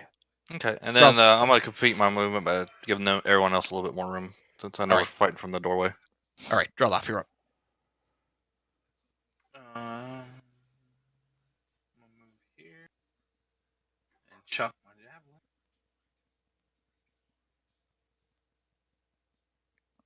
All right, 23 hits. 6 points. As it pierces again into the tongue, you hear the same shivering cry as it echoes out, and it's still holding tightly onto Kay. I'm gonna move back. All right, Rotund, you're up next. Hey, real fast, Unholy. You keep fading in and out when you're talking. I don't know if you're real far away from your mic or something. Yep. Alright, just a heads up. We're gonna try that again. 22 hits. All right, this time it pierced deep into the tongue. Again, the adhesive is stuck tight, but this creature is starting to get kind of injured. All right. Kay, you're up. You are still stuck to the tongue despite the damage your compatriots have done to it. Again, your clothes are kind of ruined, and it has the sticky, slimy adhesive. So can I do anything to break free, or? You could use an action to try to break free. Yeah, I'll do that. Okay, make a strength check. Athletics. Oh, athletics. Doesn't matter. It's the same thing. Still -1. So. Okay, Yeah. good enough. You managed to break free of the tongue, pulling yourself Sweet. free. I'm gonna take a step that way. Okay, just gonna try to make an attack of opportunity against you as you do. Cool. Jesus You Christ. try to move out. You take another 6 points as it, or excuse me, 9 points as it grapples right back on top of you.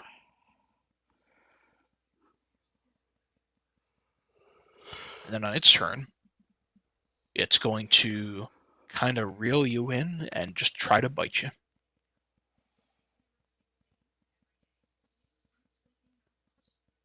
Ow. What a roll, ow. No, you manage to duck your head, kind of shimmer within the hood, and there is a brief burst of shadow that kind of conceals you before the teeth can kind of clamp around your head. Julie, you're up.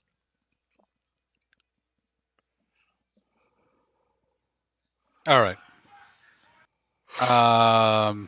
So he's being sucked deeper into this thing, and he's getting munched, right? Yeah, and he's not looking great. Can I? Is it low? Is it so low that I mean, can I get in there and try to pull him out of it? He's kind of stuck to the tongue. You can use an action to try to free him from it. Yeah, I guess I don't know how you want to handle that, but Julie's going to try to use his strength to free him from the tongue. Okay, Kay, go ahead and make an athletics check with advantage for me.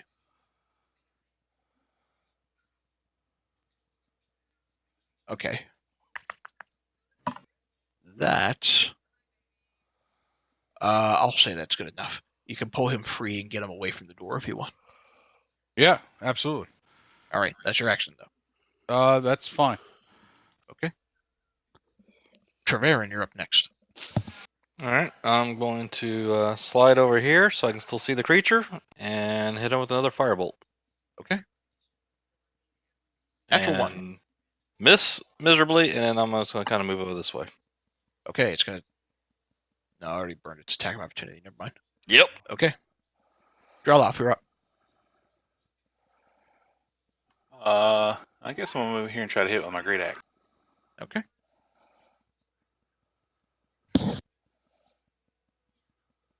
There it is.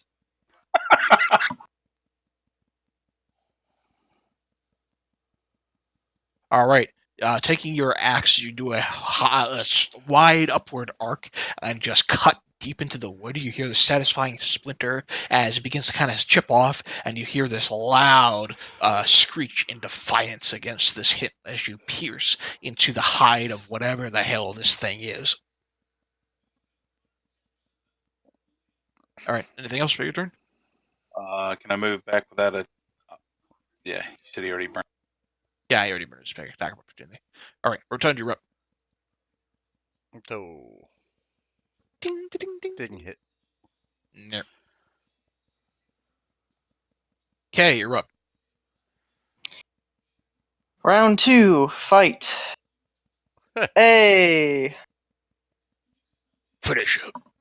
Well, he's nowhere close to being finished, but you do manage to connect quite well. You watch as one of the teeth just falls right out of the gums and ding ding against the floor. The mimic is going to attempt to wrap around Julie. Crit. It's 3 crits in a row. Holy shit. 13 reduced to 10 because of Heavy Armor Master, and Julie, you are grappled. And then you're up.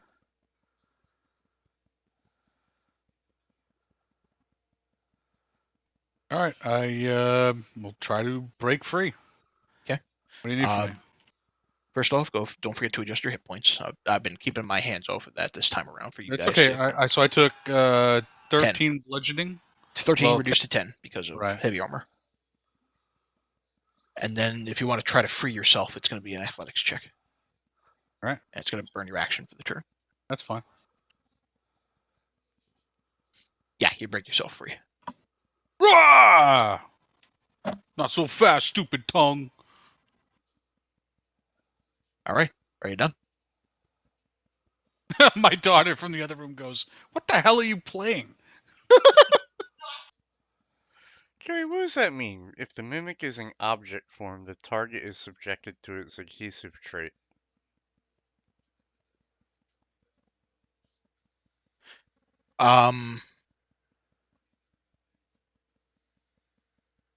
Because it's like a whole ceiling, right?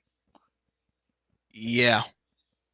This is a variant mimic, so you're subject to its adhesive one way or the other. So I gotcha. I just was reading it and I was like, what the hell does that mean? yeah, normally with a mimic, the only way you'd be kind of stuck with it is if you try to actually, open it. It's say you were going for a chest, trying to open the chest, your hands would be stuck on the chest. You wouldn't be able to move. Gotcha. This is a variant one with an extended tongue that does have the adhesive. Okay, so Julie, you're broken free. Anything else you're doing for your turn? Yeah, I guess I'll take a couple of little move back. It's going to make an attack of opportunity against you if you do. Oh, It got it back. It had its turn already. We're at the top of the round. So, in that case, well, no. All right, fine. yeah, you already moved. You are stuck again, and you take 4 points of bludgeoning. All right, Treveron, you're up. All right. I'm gonna move here and then this way. It's 5, 10. Yep. Okay. And then staring at the creature, I'm going to hit him with magic missile. All right. You impale these force arrows into the creature that kind of shimmers around. You watch there's a bit more teeth ding, ding, ding, against the stonewood floor, the blue stone floor, and it's beginning to look pretty hurt. Drelloff, you're up. Out of curiosity, why is it only rolling a 1d4 for me? Isn't it? Oh, 3 you know what? glowing darts? Yeah, go ahead and roll. It allows you to roll each dart separately. Oh, As a separate okay. attack in case you're doing I was it. So sitting there go ahead staring. and I was roll that. like, why not working the way I expect it to? Okay. Yeah, Nadia said something like, wait a minute, 5 feet, 5 damage, that's not enough for magic missile. So go ahead and just click that 2 more times. There you go. That's better. Another 5 there. Okay. Yeah, he's looking badly hurt. Drelloff. Sorry about that. I was just trying to That's figure out fine. why it didn't look right. I move back where you could chunk them.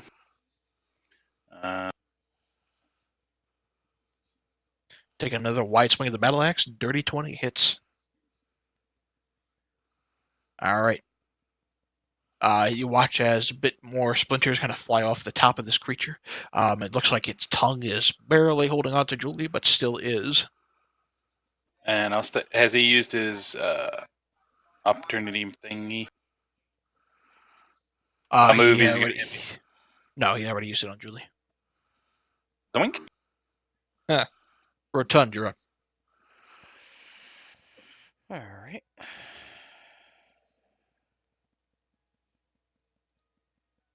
Oh, it's killing from bad to worse. I just roll the damage because I like to. Okay.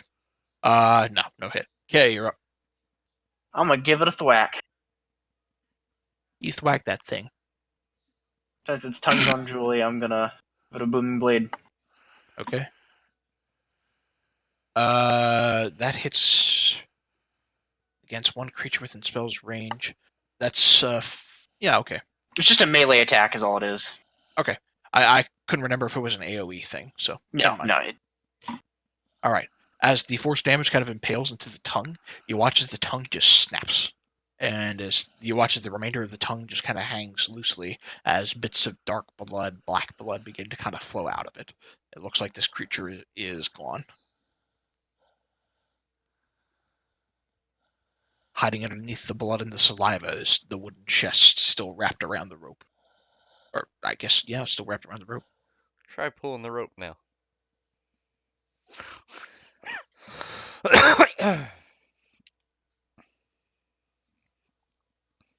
I'll try pulling the rope because I don't want to wade through all okay. the ichor. Yeah. Okay. It after some time, you are able to pull the chest out. Inside the chest is 24 gold, 267 silver, a small bronze bell that you think might be worth 15 gold, and a silver key wrapped in velvet cloth. I'm sorry. What kind of key? Silver. Key.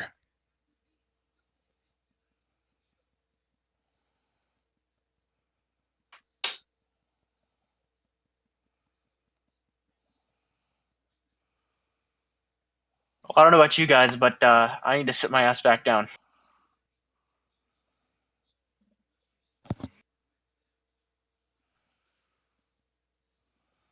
Are you proposing a short rest or a long rest? Either or, I need to fucking sit my ass down. Well, if we're going to take a long rest, let me know. Yeah, Julie would be fine with that if you want to take a long rest. Back up in the pasture. All right, you guys making your way back up to the pasture and taking a long rest? Sure, yes, sir. All right, who's taking the first watch? I'll take Julie, the first watch. Julie will take the next one. How hurt are you? When he looks around, who do you mean you? Treverin. I'm at 75% of my health. I'm not too bad off. Alright, well, if we're taking a long rest, and you're on first watch, I'd rather not have you get killed. So, All right. I'm 100% of my health now. Okay.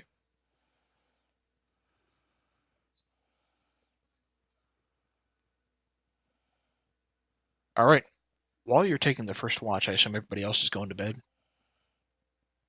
100%. Yep. I'm just kind of sitting on the steps. Okay. As you're kind of keeping an eye out on things, go ahead and roll a D100 for me.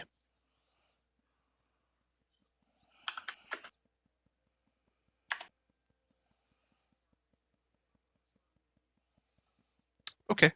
Now make a perception check for me. This is gonna be a long night of rolling. now make a hide check for me. 4. Now roll another D8. Now roll a D1000. Okay. Huh. Who's taking the second watch? Who do you wake up, Treverin? I think Julie said he was gonna take the second watch, so I will slide up and say, wake up Julie, say nothing really much happened, and go over here and sit down and go into trance. I'm surprised that didn't hide that roll kill. I meant to. I didn't. Oh, okay.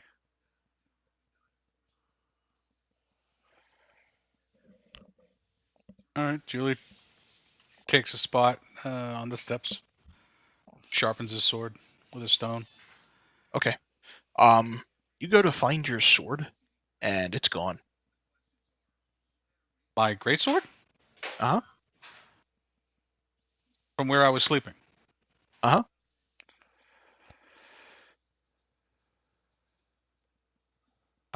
Can I move back in the room? There we go. I Yeah, I was stuck too for some reason. I wake up Rotund, who was sleeping next to me. I say, "Where's sword?" Lad, if you hadn't noticed, I've been sleeping. Yeah, me too, but sword gone. I point with I gesture with my thumb to my empty back. I suggest you talk to the people that were awake. Turn to Tavaren. Where's sword? What do you mean, where's sword? Where's sword? Sword I don't here know while where I sleep. sword is. You wake Where'd me you up, leave sword it? gone. I was here when I was sleeping. You were Well, awake. Where'd Well, sword go? nothing happened. I just sat on the steps and absolutely nothing happened at all. I don't know where your sword is. I was on the steps the whole time.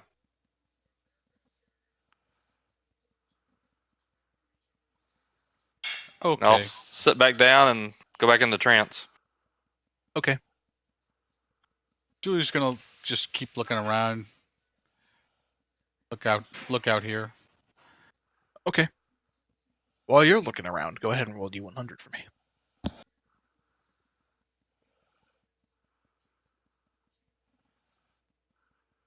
Okay. You keep a watch looking around, kind of unhappy about your sword. About 2 hours pass, nothing happens. This long sword that had animated, does it look serviceable? More or less. Alright. I guess that's plan B.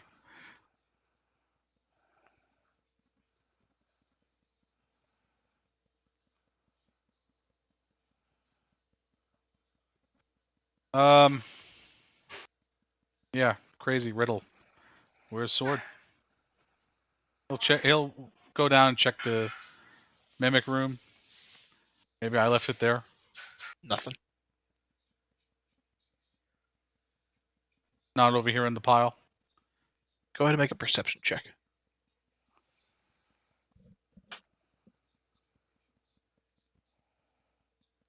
It's faint, but there's a thick, inky black trail that continues down to the south.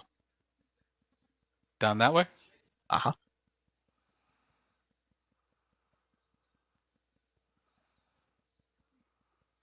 And I'm just gonna. Does it look like I'll stop and I'll stare at it. I want to see if it's degrading at all. Degrading in what way? In other words, does it look like it's fading over time? Kind of, yes. All right, I'm gonna go back up, and I'm gonna wake everybody up, and I'm going to say, "Come look, come look."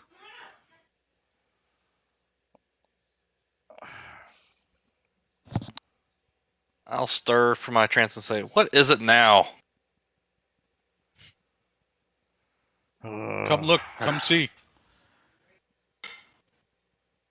You know, I only needed a couple hours of meditation to return my hit points, and here you are waking me up twice. Julie What will is it? he'll point out the black trail. Do we all see the black trail without rolling perception? With him pointing it out, yes. Where does it lead? To the south. And around the corner. All right.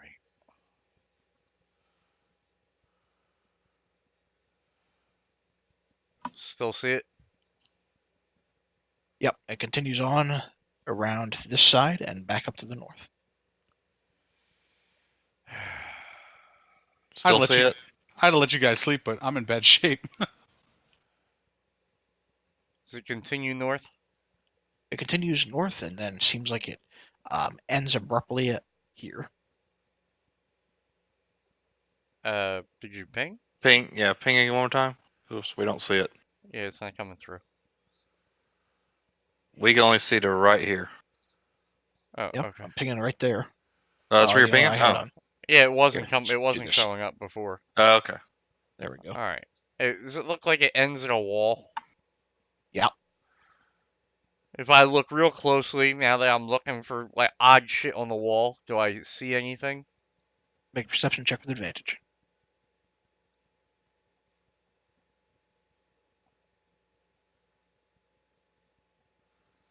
Nah. Try to push it. One of you guys have a look at this. I'm just going to investigate the area around. Can I do roll an investigation check? Go ahead and make a go for it. Cool. Just seeing if anything was around. No, Okay. nothing stands out. I will say on the western wall there is a relief sculpture of a humanoid skeleton with arms outstretched and a mouth open as if screaming. You know, I'm going to hit the wall where the trail stops with my hammer. Okay, it's hollow. Oh wait, I didn't mean to do one-handed, and I didn't mean to do advantage. Hold on. More hammer. Yeah. Does it burst through the hollowness? Nah. Do I get the impression that if I hit it much harder, it would? You have to hit it really damn hard. Well, you know what's funny about that? So I got all night. Hold on.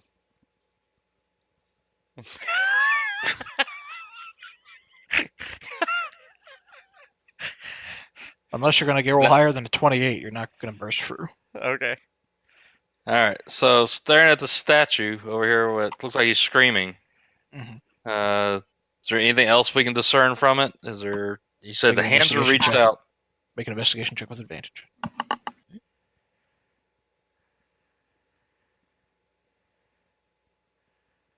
Good grief. You look and you look and you look, and boy, it just looks like a skull. I'm gonna take my quarterstaff and just slam it into its mouth opening since it looks like it's screaming. Does that do anything? Yes, it opens the door because you hit a button hidden inside. Which door did it open? Okay. A secret door. All right. There. Found your door. Can Does I the- go back to sleep now? Does the trail lead into that area? Yes.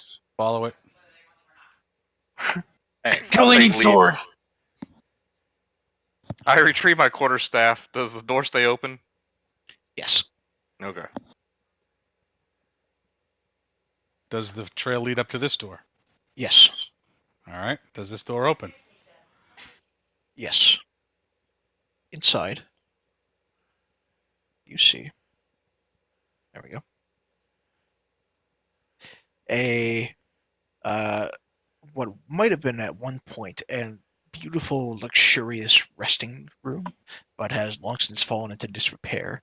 There are overstuffed couches that look to be still pretty comfortable. The carpet in here obviously has still been cared for, even if there's an obvious travel path worn into it to this door especially. But also to this door, you can kind of see the black marks there on this map. But yeah, Oh, where's the trail go? the Both trail in doors. particular is it looks like it kind of heads to both doors, but there's the more heavily fresh trail. Seems like it goes to the north. Ah, I see. So in other words, we don't know which is the most recent, just the most traveled. Traveled, correct. Oh, I'm gonna walk over and open this door if I can. All right, that the one on the right there. Yeah. Okay, the door is not locked, but it looks like it might be stuck a little bit. Does it look Sure. like it pulls in or pushes out? Or you know what I mean? Pushes in. You'd have to put a little bit of effort into it. If you want to try to open it, I'm going to ask you to make an athletics check. Well, that's fine because I'm doing it with my hammer. Okay.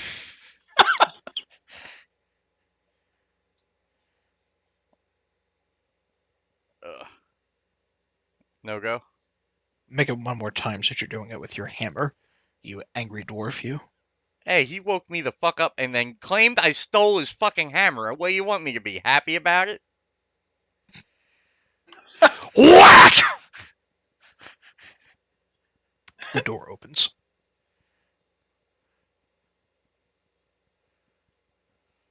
Cut to scene where on the other side of the door you watch as this door just whacks open. There are bits of splinters that fly everywhere, and as the smoke kind of billows out, you see one very grumpy looking bearded dwarf holding a warhammer and breathing softly to himself. Inside this room. Dragon Ball.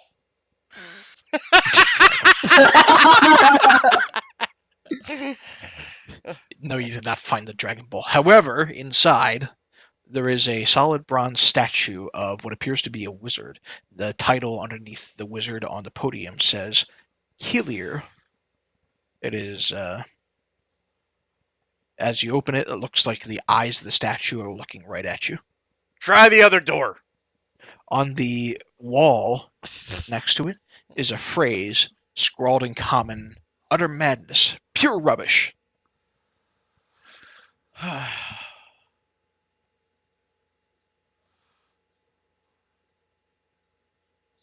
I say try the other door. The sword's not in here. All right, I'm gonna open the top door. Is it stuck, Okay. locked, or anything? It's not. After he calls out, though, and you open the door, a couple of things. First off, it curves around into what appears to be another hallway that continues on. But as you kind of open the door, you see making their way up the stairs, trying to make their way into the room. After a little while, are a bunch of strange, inky creatures. Close the door. Put the couch against the door. You immediately close the door. Yeah, and back the hell up. Does that door open in or out? That door opens in. So you immediately slam the door on their faces as they make their way up to the top of the stairs And and then push one of the. yeah, we push Okay. this up against the door. Okay.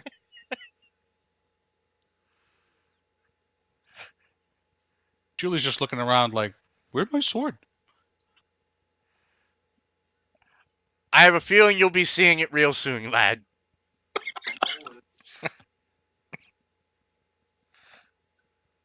Is the dwarf in here? Is the dwarf? mean- You mean me? It was his reflection. Oh, Jesus Christ. I'm You know- thinking there's a dwarf in here. Like, okay. You know, No, you there's don't- a statue of a wizard. Its eyes are kind of following you guys as you kind of peer inside. You don't have to roleplay Does- that does- hard, man. Does the black trail continue into this room? Yeah, for a little bit. It looks like for the most part it just kind of stops dead. Well, I go to where it stops dead and I look around cautiously. And nothing stands out to you.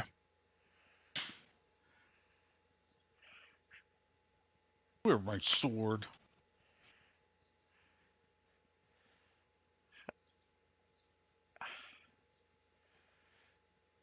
What did it say on the wall, Killy? Utter madness, pure rubbish.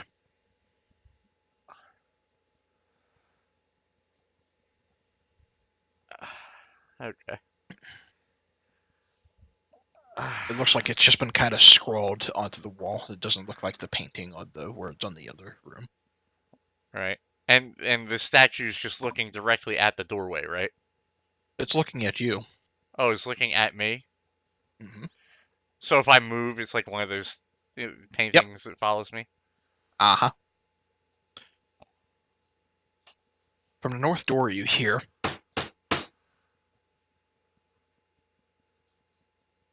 Who is I'll go it? to the north door. Hello? Can I help you? Treverin, do you speak Sylvan? I don't even know. Hold on. Look. If there's anybody here that would, it would be you. It's gotta be you, yeah. Nope, it ain't me. Really? Yep. How do you not have? He doesn't I get have that as a Elvish, fucking. Draconic, Common, and Celestial. That's it. Isn't Alright. he from the Fey fucking That's like you're from the Wilds? fucking Feywild. All right, they speak in a language that, unless one of you speaks Sylvan, none of you understand. Oh, let me look. I seriously fucking doubt it. I need a drink. It's a very lonely life for you, Treverin, where you grew up, wasn't it? I didn't spend a long time in the Feywild. It drove me a little crazy. Mm. I can see why.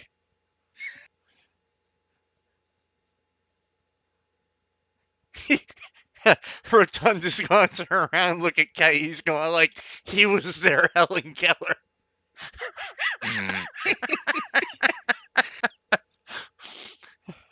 All I heard is you're gonna turn and look at me and say something about Helen Keller. I didn't hear all that. I say I was going to turn around and look at Kay and be like, he was there, Helen Keller.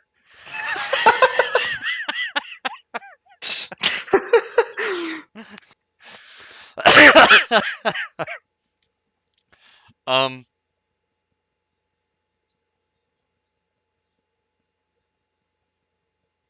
I don't even know what to do. Well, we Well, better do fuck. something. Julie asks. They'll Julie open that asks. door in a minute. What's wrong? You know, Julie still doesn't. He didn't see what was over there.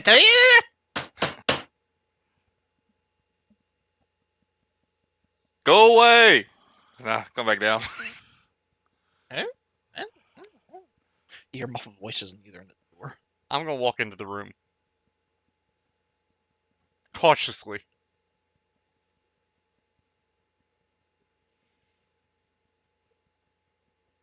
And as they're dealing with that noise outside, I'm going to approach the statue. Okay. It looks down at you. I'm gonna wave at it. So wave back. No, it's a statue. Just don't hit with your hammer. That'll do, donkey. That'll do. Oh wait, it's facing this way, right? The statue is staying still. The eyes are looking at you. What happens if I hug the wall and try to move just- behind it? It just follows you. If it once you move out of the range of its eyes, you have no idea if it's looking at you or not. Guys, is it looking at me?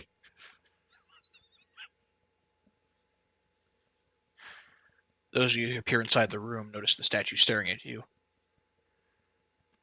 No, it's looking at me.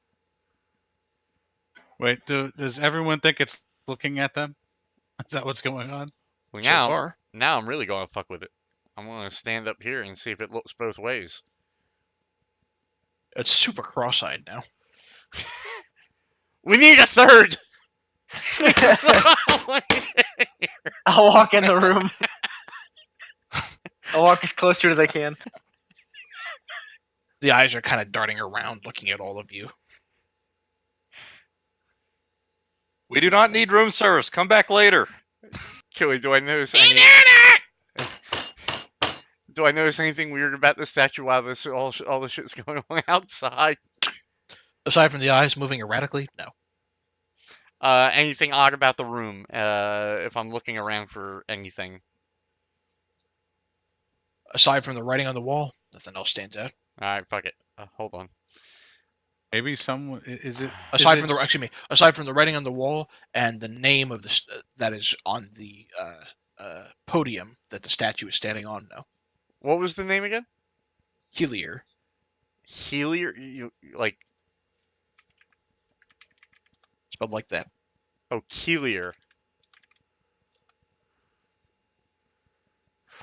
So is it? Does it look like there's something inside the statue that's like, you know, like the eyes behind the painting from the haunted house type of thing?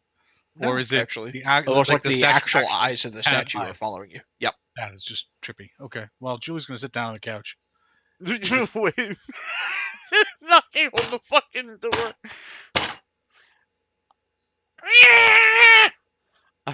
I'm gonna be like just mumble to myself out loud. Kelier.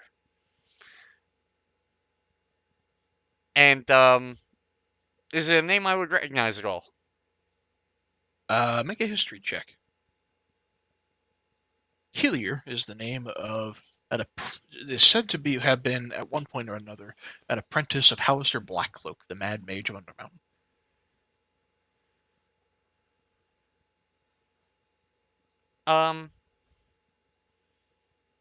Do I get the impression the statue's alive? They hadn't said anything.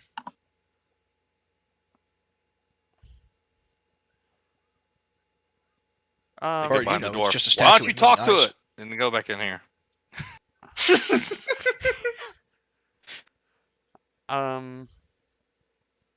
Dwarf make fun of languages I know. So I'm talking to a statue. I'm gonna There's say a banging against the door, and the door is beginning to kind of push against the couch next to it. I'm gonna say the name backwards out loud, see if it does anything. Okay, Rumpelstiltskin. Hey, I do an opposing strength check to hold the couch back against the door. Okay, you hold your back against the door. these aren't especially not a great roll, but I would say these aren't especially strong creatures, so you're able to kind of hold with the couch's support, kind of hold the door closed. All right. Here's what I'd like to do. Nothing's going on in this room. I'm gonna walk back out here and I'm gonna say, all right, look. I say we open the door, but everybody have their weapons ready as soon as they come out. And I'm gonna ready my crossbow to take a pot shot at whatever one comes through that door first.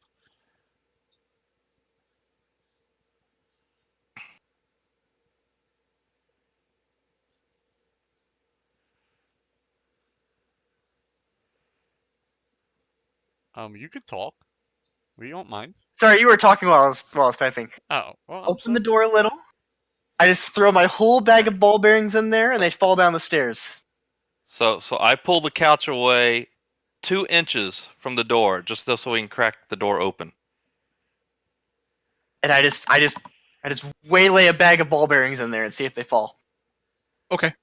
Go ahead and just make a dexterity check. Hey, something I'm good at. Don't say that. Can I interact with it? There we go. Fuck! You take the bag and you throw it out the door, and The you whole- realize you didn't untie it. You watch as an inky black hand kind of reaches up and grabs it, looks at that, and goes, and it begins to scurry off down the stairs with it. Now who's for taking shots at whatever it is coming through the door? Sure, I'll ready my crossbow. All right, so what I'm going to do then, I'm going to back up 5 feet, and I'm going to let the couch come out 1 foot, and then Okay. I'm going to push up back against it. All right. So- Instead of having you guys roll initiative, tell me what it is one of you is going to try to do.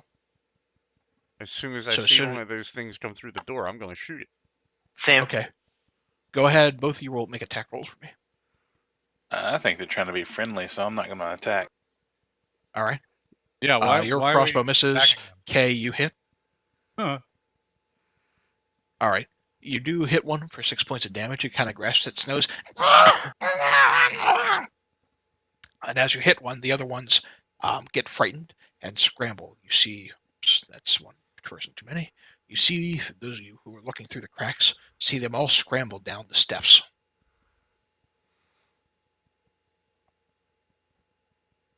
Julie, your sword's down there. I'll back off and pull the couch out so we can look down the stairs. Okay.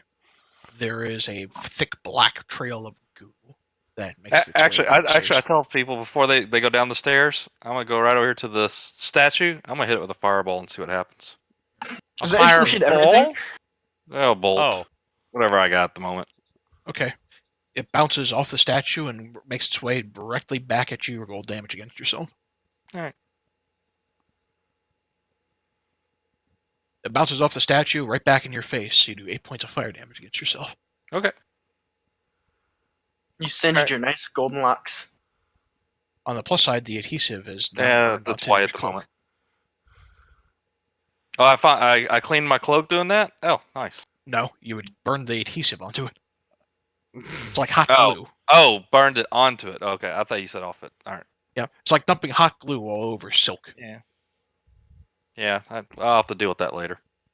All right, let's go. There's a thick black goo that covers the steps. completely? Yep. How steep are the steps? They descend down 5 feet per square. I'm going to sit on my ass and Does see if I it can look slide down. flammable? All right, as Rotan sits on his ass and moves his way down the stairs, it's like a slip and slide. Whee! Right into the nearby wall. You don't take any damage, but you slide down easily. Did Give it a he go. drag any of that black stuff with him? Is it like now down here? It's kind of falling off of his butt with like water. And there's a little bit of it, but not a whole lot. It kind of ends. In fact, as you're peering down the hallway here, you can see there is one of these creatures who quickly makes his way into this room on the left and then closes the door. So before I go down these steps, does this black stuff look flammable? Probably.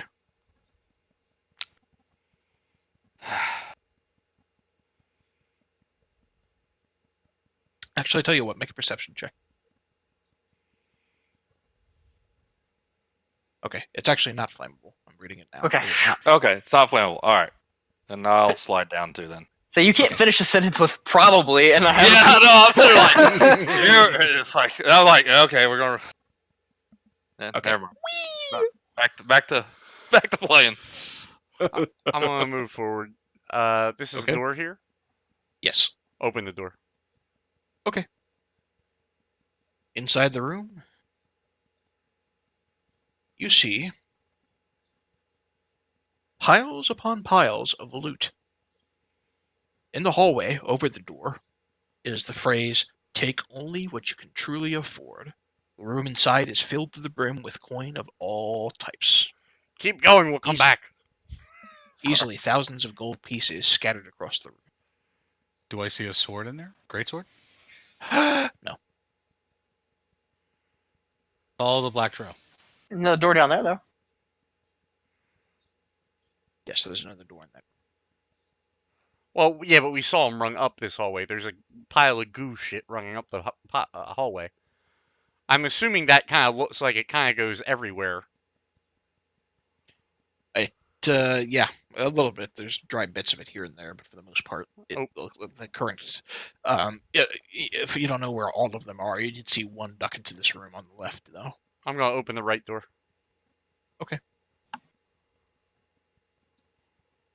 Julie will open the left door. Okay. Starting with the room on the right, inside you see there's a winding path of bright yellow tiles that leads from the western door to the northern one. The walls in there have all been decorated with murals that you as a cleric will recognize resemble Helm. Mostly funerary rituals, as although there's images of a dozen mages all holding holy symbols of Mystra, goddess of magic, in the background. Opening the door to the west, you see peering inside is this black slimy creature who happens to have the ball bearings in his hand, and inside this small chamber on the far side is is what looks to be some sort of circular pit with a red light emanating out of it, and he tosses it into the pit. And as he turns around and looks at you, he goes, and he kind of looks cautiously around him and stays back a little bit. Well, can I act, or do you want me to wait? You can act. All right, Julie steps forward. Says, "Where's my great sword?" He kind of looks around and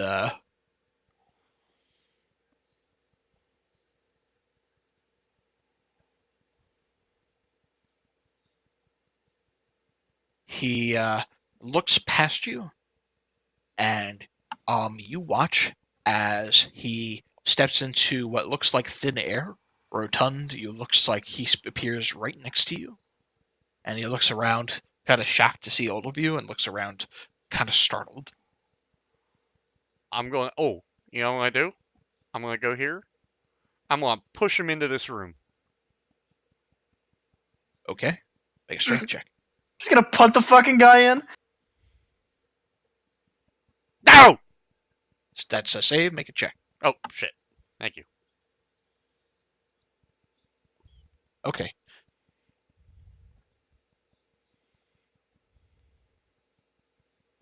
Before you get a chance to do that, you watch as he quickly jumps into what appears to be thin air, appears behind Draloff, and scurries his way back south.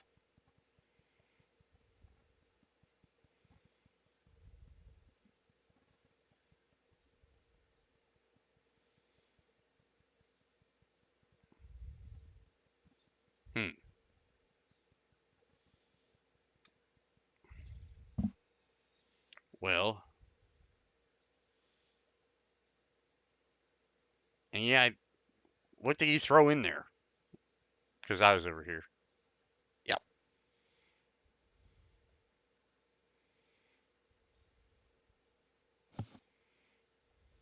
I don't know what he threw in there. I assume we would have heard of like a plop. Funny enough, no.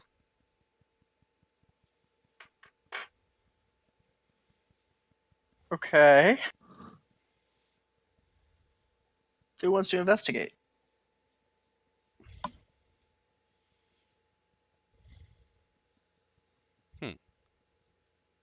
Fine, I'll go and investigate. Just, Okay. just to move this forward. Peering down this hole, there is the hole itself is at least 40 feet deep, and at the bottom are two fiery-like creatures. That I look look like down they're and I look back and said, "Looks like a pathway to Avernus." And turn around. are. Um, damn it! What is the zoom button for tokens? I have no idea. I'll have to look it up later. Anyway, you see two small fiery creatures at the bottom of this pit, and they're in the middle of playing around what looks to be the ball bearings that was in Kay's possession.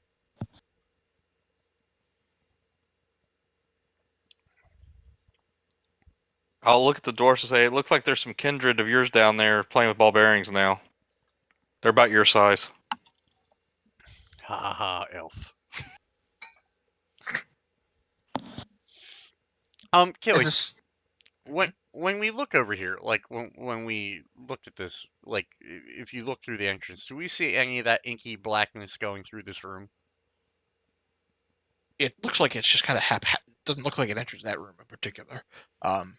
That room looks like it's been kept clean, but for the most part, the inky blackness kind of haphazardly is around this hallway, and otherwise is kind of just disappears aside from being in this room. So it does not go any further than here. So Yep. nothing above here. Did it look? I'm gonna walk back down to here. Did it look like it went into here? Some of it looks like it actually did go up to the north, but it doesn't look like they went in here. No. Oh, so it does. So some of it does look like it went to the north. Yeah. All right. I'm going. say Go ahead. say those guys didn't have Julie's sword by chance, did they? Peering down, whoever's peering down can make a perception check. I'll go back in here, peer down. Yeah, Julie will peer down. Make a perception. Okay, Julia, with you peering down, it looks like it suffered a little bit of burn damage around the leather of the hilt, but you see your sword down there.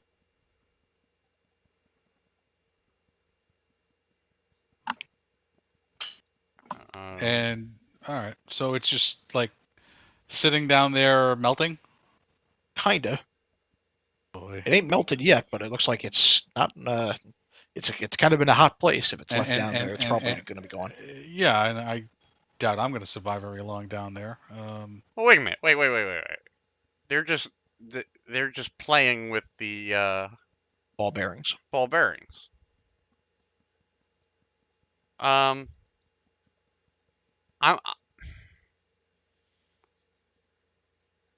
I'm going to lightly shout down there. Hey, uglies!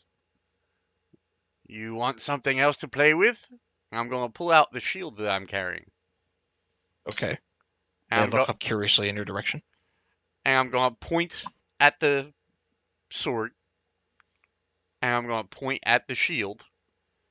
And just kind of like make like a trade, like, offer. Make a persuasion check.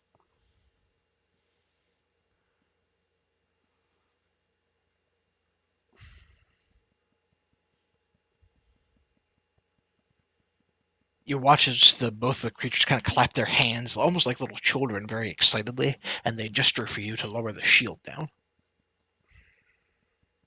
I've seen this movie.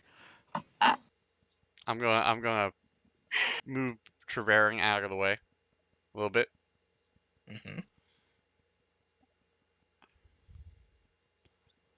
Mm-hmm. It puts the lotion on its skin. You know what? I'm going to gesture for them to come up. They kind of look around and shrug.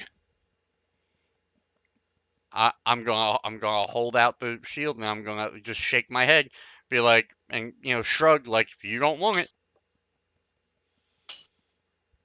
They take the sword and they kind of just point it up in your direction with the pointy end to input your direction, and are just kind of jumping. I'm gonna hold the shield out and I'm just gonna kind of poke my head back over and be like wave goodbye, like see you later. You hear kind of cries of protest as you kind of turn around, and nothing more happens.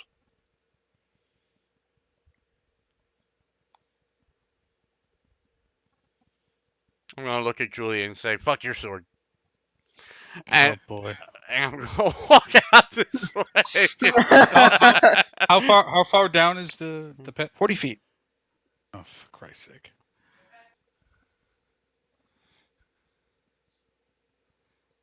Was it an heirloom? Can we get you another? It actually it's orcish made. It's not even that well made. It's just it was his. You know. And I'll look at it. Are you telling me you woke us up to chase after a junk sword? And then I'm gonna walk over here and kind of sit down. You sit down and the rest in black goo. Yeah, that's fine. My cloak's already ruined anyway. Julie will offer them the well-made longsword in exchange for the greatsword, but clearly indicating they need to throw the greatsword up before I give them the longsword. Okay, make a persuasion check. Now you're missing that part, aren't you? Not bad though. All right. One of the two creatures are going to try to grasp. Seeing the sword, they're a little bit more interested. They're going to try to grasp your sword in both of their hands. You watch as a bit of the leather begins to kind of sizzle a little bit at their fiery touch, and they're both going to try to begin to climb.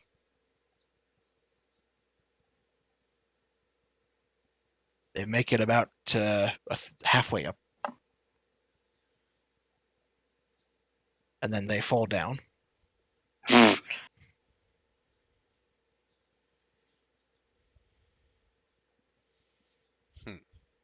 As they fall down, they both explode into a burst of fiery energy, and it begins to kind of coat your sword in fire.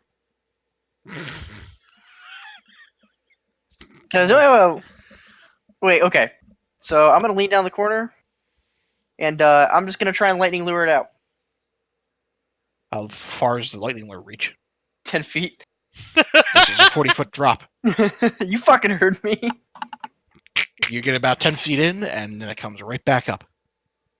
Look, All right, so they're gone. They're not there anymore. They're not there anymore. They just exploded. Now All right. the leather on your sword's on fire. Do Think I we feel? Can I climb down? Do I think I'll survive if the heat? If I climb down, grab it, and climb back up. With rope, sure. I'm gonna back out of the room because I'm not holding that rope. I'll hold it, but I'll hold it out. I'll anchor myself outside. In the That's interest fine. of time. Yeah, we'll do that. I'll climb down, grab it, climb back up. Okay. In the interest of time, as you descend down, the sword has ashes kind of covered around it. The leather is very badly burnt, but otherwise it's fine. Also, while you're down here, within the ash that got blown away by their explosion at the bottom of this pit, you see there is a mound of gold, silver, and copper worth a total of 34 gold. Also hiding in that is a moonstone worth 27 gold.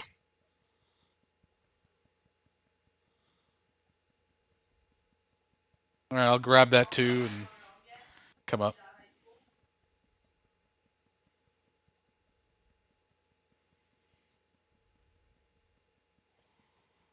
So is the sword usable, or does it need It's to be usable. repaired? It's because it's orcish made, it's kind of crude to begin with, but it's built to withstand quite a bit of fire. so it's fine. All right. Now, if you want, we can go back to that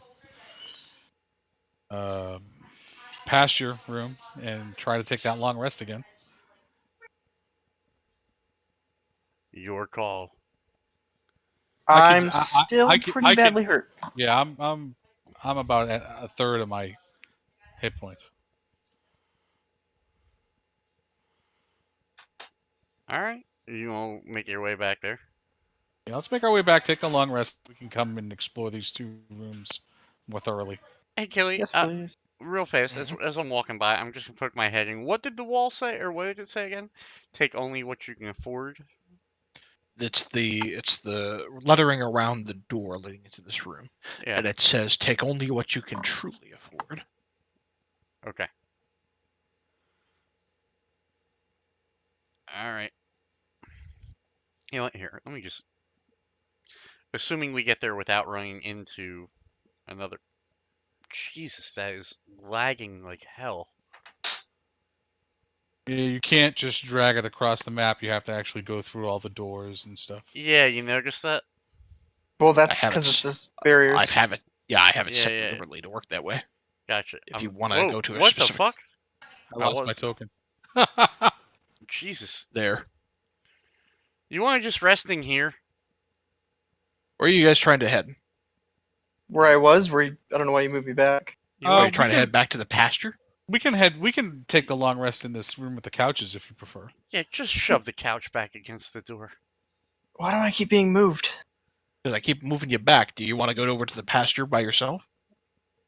We'll hang Well, I here. was moving down there already, and I've been moved twice now. Okay, you're in the pasture now.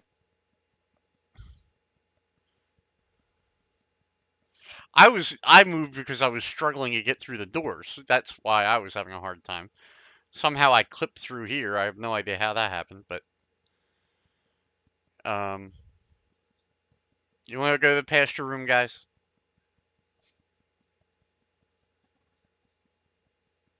It doesn't matter to me if We still have that northern hallway to explore over there, so yeah, I thought we were gonna finish alright. over there first. Yeah, that's fine. We can do that. That's fine. All right. Kelly, will you move my token into the pasture just because I don't want to have to go through all the hallways. Yeah, there we go. All right, I'm in there. Whew. I forgot that you had the dynamic legging on, Kelly. I understand why the lock on the doors, basically. Yeah. I just If there's a room that you guys want to go to as part of a rest that you've been to and it's a ways back in the dungeon, just tell me where you want to go and I can drag your tokens across the map. all right, fair enough. All right, I'm gonna go over into this part of the room, sit down, and go back into my trance. Okay. In the interest of time, I'll say because you've barred the door, because you've seen them already once, and because the magments are gone, this long rest can go by without any issue. Thank Jesus. Hooray! Uh, And there was much rejoicing. I just wanted to not be at 1 HP. That's all I wanted. Channel Divinity goes after a long rest. It's not once a day, correct? Correct. That's what I thought. Okay. While we're taking the long rest, do you want? Again, we don't have a bag of holding, so the suggestion would be to take what was in the chest and just divide it up now, so we're all carrying our own. I think that's fair for right now. And to be fair, I don't know that you grabbed that stuff, so if you really wanted to keep it, I'm not going to argue. No, Julie will kick the 34 gold he found into the pile, but he'll keep the moonstone. Fair enough. Dealio. Okay. I'll wake up completely annoyed from the night's events and in summer phase, so my hair will be red, and How many were I'll look very like suntanish instead of winter now. we're 5. Hold on. It's 6.8 gold. Well, no, it's there's 58 gold. Oh, I thought you Total, said 30. Oh, right? oh, I thought you said 34. No, well, That's I why had 34, and there was 24 more in the chest. Oh, that's 58 gold. So that's 11 gold each, with 3 left over. We take 3 gold worth out of the silver. That's 30. That's 237. I don't know. I'll do the math. I'll figure it out, and then I'll post it. you the man. And if anyone wants to claim the small bronze bell at 25 gold, Julie will not. By the way, as you rung that, have any of you tried to ring that bell? I don't even know he has it yet. No, Well, no, I didn't. Whoever. Oh, I guess. Yeah, I guess I had to carry it. So yeah, no one's tried to ring it yet. Okay. The small bronze bell. Julie will ring it while we're looking at it. There's no ring, but as you're resting, you hear the ring 5 minutes later. So you ring it and you don't hear it for 5 minutes. What a Does the simply ri- does the- inconvenient does the ring- tool. Does the ring 5 minutes later come from the bell, or does it come from somewhere else? It comes from the bell. Okay. It's a super delayed ring. I'm like trying to think of like the most useless magical items you could find in D&D, and you know what? A bell that rings 5 minutes later is definitely on that list. Gotta go back in time. All right, hold on. Wait. You know what? I'll ask for the bell. All I have a right, use for it later. I actually thought of a good use for it. And me and Kay will talk about this later. Oh lord. I was Go gonna meet a girl. Walk up to her like, we can stop having sex whenever you can ring this bell.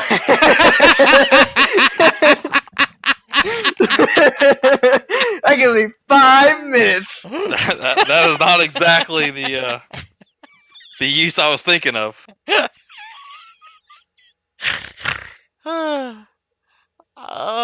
I was gonna say you can't put it on the tavern door. Nope. I have another idea. Matronly patron does not contact you this day, Kay. Oh god. That was really good. You'd be like, hey.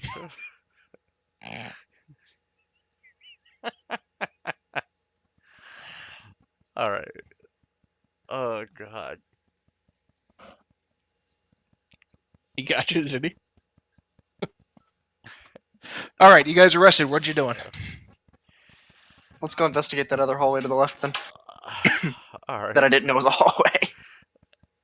To be fair, I could only see it up to there. I thought it was a dead end. So did I, yeah. The dynamic lighting was in place. It goes underneath the hallway with the red rug that you came across earlier. Oh, that's the second time I've seen that. I like how it does that. It's just, it's hard to discern levels without a 3D. Right.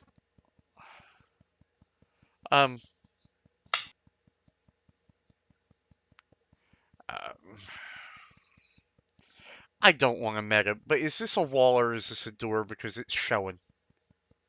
What? There's not a door there, is there? If there is, I probably just didn't draw the wall correctly. okay. Hang on, Alright. I'll just stretch it out. Tell me if you see anything now. No, it just there's a little like area like from there to there. Quick, is there a barred window? Alright. Alright, I'm just gonna keep moving up with the rest of the guys. I Funny can enough, see it too, there is though. a barred window. I see a barred window Is now. that 50 feet below it? And about 50 feet below it is a fucking secret door. So, that's on me for not double checking that. What do you see? What do you see through the window? Through the window, you see the walls are lined with red clay bricks, and hanging from the ceiling are platforms, 7 circular metal platforms, each of them 6 feet in diameter, that hang from big iron chains attached to the ceiling. Below these metal platforms, the floor goes down 20 feet below them. However, it's hidden by a thick blanket of smoke that is pouring out. Well, you can't really see what they're pouring out. So smoky room down here. These are suspended from the ceiling with chains. Yep. And from what we can see here, there's 4 of them. But we can't see anything else down here. Yeah, you can't see anything else past the barred window, and you can't see anything down into the mist. Fair And enough. inside the poorly hidden secret room. I'm so sorry, Killy. I did not mean to do that. No, it's I not on just- you. I mean, you got the hint earlier that it was there, so you would have found it anyway. Inside, you see racks of wine bottles that line the outer walls of this chamber. On the western wall of this chamber are the words "Strength Cannot," and they look to be painted in the same black lettering as the words you found in the room with the mimic earlier. Strength cannot. Strength Cannot. On the northwestern corner is what looks like a 2-foot-high gold-plated door that is behind a wine rack. There doesn't look to be any lock to that tiny door. However, there is what looks like a slot that you could probably put a coin in. We just like. Are we in Las Vegas now?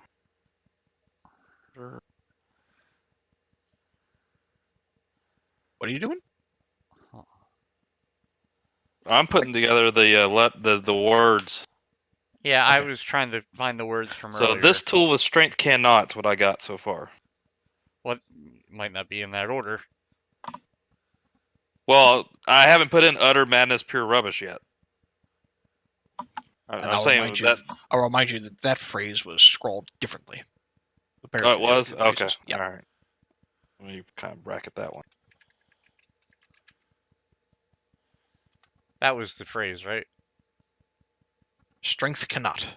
Yeah, And then the other phrase was this tool with. Yes. Yep.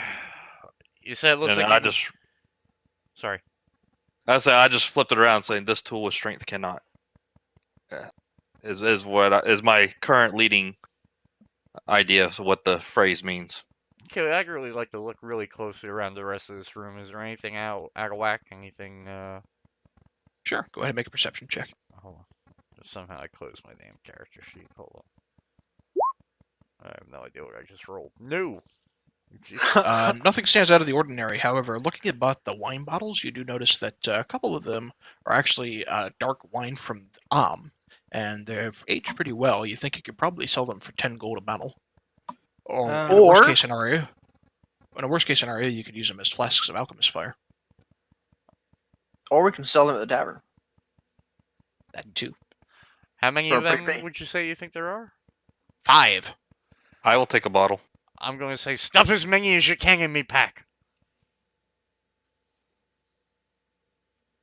And while we're at it, two of you are going to get 12 gold and 47 silver. 2 of you are going to get 11 gold and 79 silver. I'll take the lesser. I'll take 11 gold. Just I'll mark it take down. 11 gold and you can keep the rest. There was a third 12 gold and 47 silver that Julie took. Okay. You saw Julie take, so everyone Draw off. I'll get the other. Everyone got the same except for the people who got the 11 gold, 79 silver. They each got like an extra silver because there were 2 remaining. Like I say, I'll take the lesser. I'm just gonna take 11 gold and you can keep the rest, Julie. You don't Not want that the silver. picky. All right, 79 silver. Julie will take it. Thank you. If Treveron's going to grab the one bottle, I'll shove the other 4 in my pack. There's not that Okay. much in there. Ding, ding, ding, ding. And Hopefully that disappear when we leave the room. well, we'll find out real fast. What did you say that was, Killy? Dark Amish wine. For Omnish, I should say. Yeah, not I Amish. know. I Omnish. was gonna say, holy shit. Hey, They all have small beards with no mustache. don't let them fool you. They drink. Oh, I know. I have my We're aware. great grandma was Mennonite. We should be Amish. Yeah, I grew up in Mennonite country. I'm So aware. besides the bottles of wine and the cask of ale that have been here for a while, there's nothing else in this room.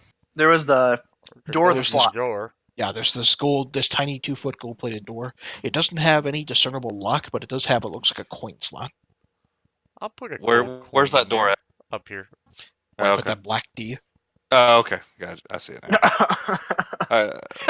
The black D. Okay. Well, to be fair, where I was sitting, my red circle was sitting on top of the D, so I never saw it. Oh. I'm sure it was. Oh. It was. It's right where I'm standing. I can't see it. Oh, I had to move no. to see it. Just stop. Just stop. I will remember this later. uh. I'm sorry, I was right on top of it. I couldn't see that black D. Just, all right, I'm Don't gonna maybe take a screenshot. put a coin on there. Okay, you put a coin in the slot. You lost one coin. All right. Whatever coin it was. It would have been a gold, but it's fine. Nothing happened. No Nothing contraptions happens. move. Nope. Julie will go back to the. Put another one in. Julie will go back to the barred window and see if anything's different. No. You put another one in. I'm not gonna keep All right. throwing gold down a hole. All right, I put a gold coin in. You lose one gold coin. I put another one in. You lose another gold coin. I put a third one in. You lose a third gold coin. Put a fourth one in. You lose a fourth gold coin. Put a fifth one in. You lose a fifth gold coin. Wait. I put a sixth one in. You lose a sixth gold coin. I put a seventh. Julie's gonna Keeps take going and going and going. Put an eight. Nope, it's Wait. gone. Wait. Ninth. It's gone. Wait. This isn't a fucking slot machine. What are you trying to do?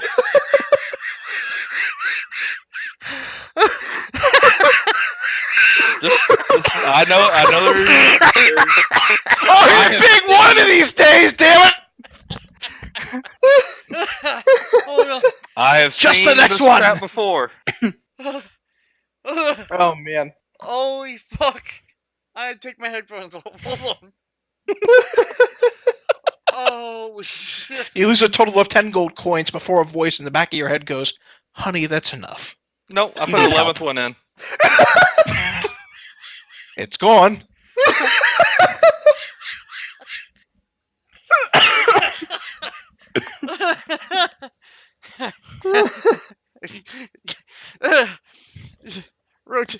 Rotund is gonna turn around and, and look at Kay and be like, Helen Keller, I told you.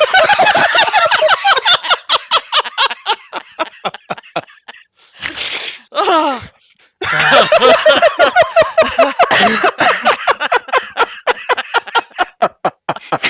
Oh. I love the escalation of Killy's voice. You lose a third gold coin. I put a fourth in. It's gone. Still gone. That's fine. Oh. I had my reasoning. Oh. Okay. What about that silver key we found? Don't throw the silver key in the fucking hole, please. That does it look like it would fit in the slot? No. Oh. Jesus. Alright. What if I put a silver coin in? Nothing. Damn. Please try more. I don't have any silver coins, so that'd be up to y'all. I had my reasons for doing it. No, we I understand. It's understand. hilarious.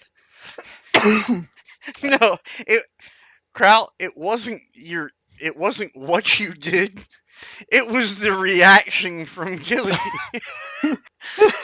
You lose a third gold coin. 4. Nope. Because I'll be honest with you, if I was contemplating doing the same thing, but after Oh, the shit. first one and nothing happened, I was like, nope, not going to do it. Can you just try to bash it in? Is that an option? You could. It's a I like really the high angry dwarf. DC, so.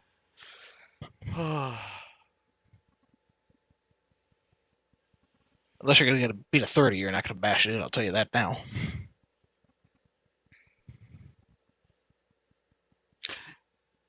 Hey, Here's an idea. I'm listening. If I were to pour some of the to open one of the bottles of Omnish wine and light it on fire, fire expands a bit. Would it do anything to the door? I'm going You to can try transform it. some into the lock mechanism and see if it breaks the lock. I'm going to try. I'm going to. You're gonna. I'm going to pour a little trail and go stand out Okay. here to do it. I'm just going to see if it lights up and does anything to the door. How Okay. big is the door? I thought it The door is only about 2 feet wide. It's how It's enough that you tall? could reach in. It's like a safe door or something. How Could you, tall like- would you say it was? Also 2 feet. Oh, Did we it's search this room? Did we search the room? Yes. Like, was he You got a literally crit just fail in putting, the search, but Was he literally just putting money into a fucking piggy bank? Pretty much. Can we pry? Is there any metal implements in here that Julie can use as a pry bar to try to pry the door? make a perception check.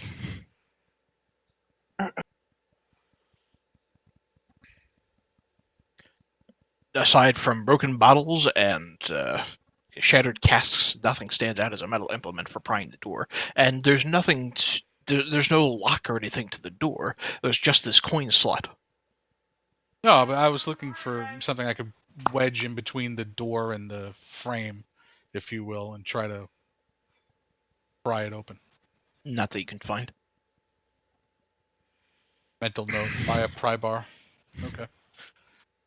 Okay, so you're lighting this fire, this trail of wine, and then lighting it on fire as it goes down into this coin hole. Or Wait, what are you doing? wait. Let me get out of this room. Hold on. Yeah, I would ask everybody to get out of the room.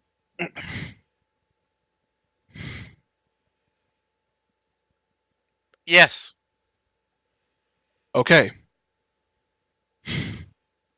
How much wine do you pour down this coin slot? Third of the bottle. Third of the bottle? Okay. Trying to figure out what kind of check this would be. Go ahead and just make, we'll call it a wisdom check. Oh fuck. You would think, as my white collar would be white collar. No, not necessarily. You think my what do you call it would be what do you call it? You'd think my wisdom would be higher, but that's not. You how hear it a works. brief, the wine catches on fire pretty quickly. You hear a brief, and you watch as 13 or however many gold coins you put into the coin slot are spat back out of the slot, and you hear a voice, a magic mouth suddenly. You watch as a magic mouth kind of coalesces in the middle of this room after these coins are just spat out from the coin slot, and the magic mouth just kind of says, "Will you please quit fucking with my safe?" And it disappears. Treverin, there's your coins. Sure. And your coins are all scattered on the ground as they spat out. Ooh, piece of candy. Ooh, piece of candy. I'll go back in and pick them up. Okay. Kelly, this barred window. Is there any? I'm gonna look around. Is there any kind of lever or anything that moves? Do the bars move? Or anything on the walls that might indicate that this somehow will allow entrance into the room with the hanging platforms? There's. Go ahead and make a perception check. Do you know how much Killy loves saying that now that none of us have high debts at all? So, a couple of things. Firstly, there's nothing that indicates that these bars can in any way, shape, or form be bent or moved. However, what you do notice kind of peering around is tied to the iron chain on this platform is what looks like a beautiful sword. I need it.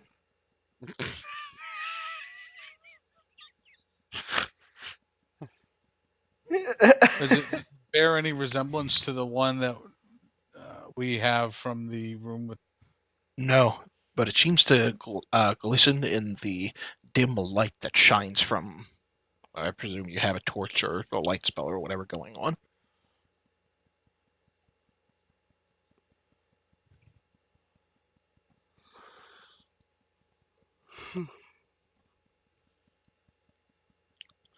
Well, Maybe we should go back down the other hallway. I was gonna See. say from here, right?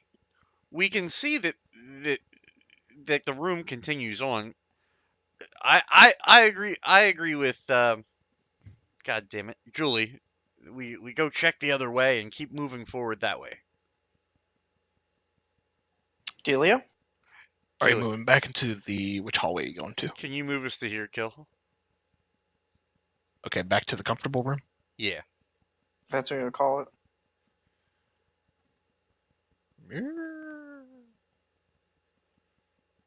Assuming nothing, we would run into nothing on the way. Well, first off, what the fuck is this thing supposed to be? Why is this here? The statue stares back at you. I'd give it a kiss. Jesus Christ, we're living dangerously now, aren't we? You give it a kiss. Nothing happens. Are its arms outstretched? Or just. No, No, they're to its sides. to its sides. Can I move its arms? It's a statue. Alright.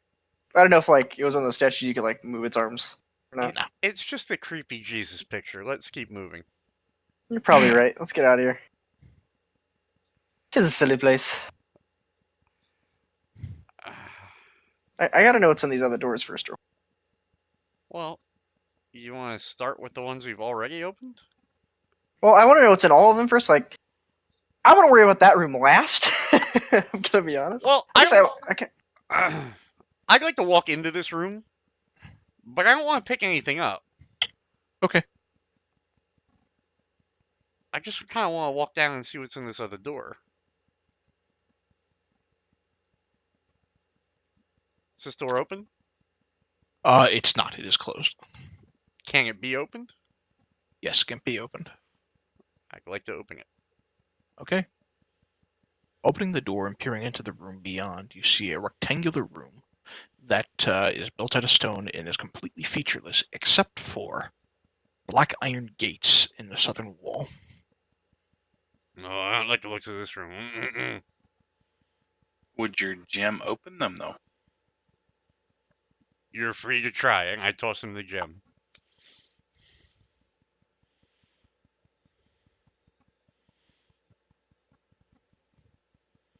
Well, he just ran right in, didn't he? Yeah. I imagine you look at me and say, "They're like, wow, he just went right in there, didn't he?" Leroy Jenkins. Trevarron, you gotta see this. I'm looking around to see if I can use this gem somewhere. I Yeah, guess while he's doing that, Julie's going to search this room with all the treasure for the unit.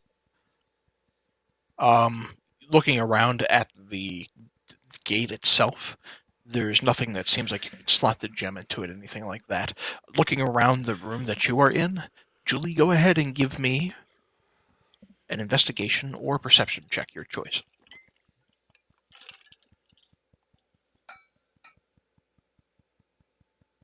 You look around for the unicorn, and you don't see it. Nothing else stands out to you. There's a room full of silver, copper, and gold, though. Right, but there was a room with a chest about 5 minutes ago that we tried to open and it didn't turn out well. I can't imagine something's not bad going to happen here. And with Have you that, looked at the ceiling? Rotunda will step outside. Okay. Rotunda, as soon as you step outside, another magic mouse forms nearby and whispers to you. It says that, I'll just tell you. You are affected by a bless spell that lasts for 1 hour. Very cool. And I'm just going to link that because I think I have it, and I just want to. Yep. It affects only you. You don't have to concentrate on it. Basically, you just add a d4 to an attack roll or saving throw. Okay. And you can burn that within the next hour whenever you want. Okay. Actually, I guess you have the D4 for the next hour period. So anyway, Yeah. Well, I'm going to say I feel especially holy, guys. K, as you exit the room, you get the same benefit. oh, cool. Okay.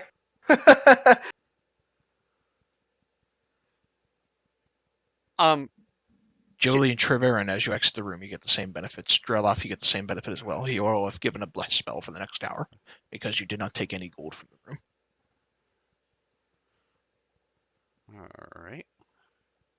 What does a bless do? You got a D4 to an attack roll or saving throw. Dope. Now, Open Door the at the door on end the of left. go ahead and open that one if you want. Yeah, I was going to say I want to see if this door to the end of the hallway. All right, we'll start with this where that door is. that Dreloff is next to, since you called that out first. As you open the door inside there, you see rows of workbenches that line the room, each of which are covered in the remains of experiments long since gone. There are scorch marks that dot the scene, and there is a thin stench of fire and acid. You can see beakers, vials, and buckets of unidentifiable arcane goo that are around this area. And Julie, as you open the door to your north, you do in fact see these floating discs that lead across.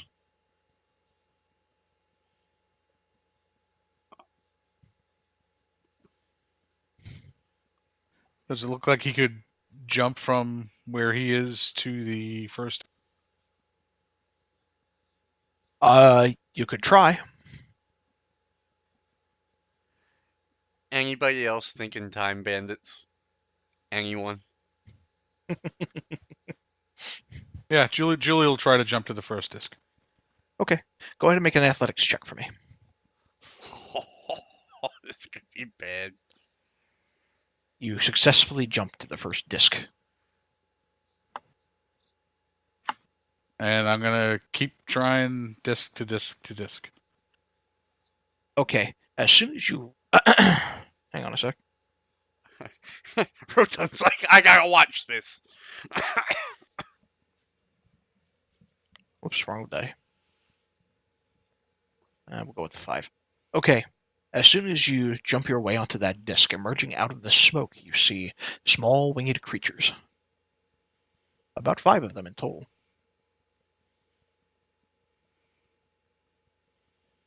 That begin to make their way out from the smoke and begin to kind of cackle madly as they get real close to the disc. Go ahead and roll initiative. Wow.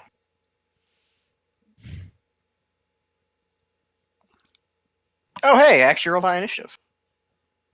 I didn't For roll once in my too life. bad. Oh, Jesus Christ with the fucking crits, man. Damn. All right, we start with Dreloff. I'm gonna move up to the door. And can I hit this one on the right? Yep. All right, I'm gonna swing at him with a 2-handed axe. Okay. 11 does not quite hit. It shifts out of the way. You hear a subtle cackling as it kind of quickly shifts.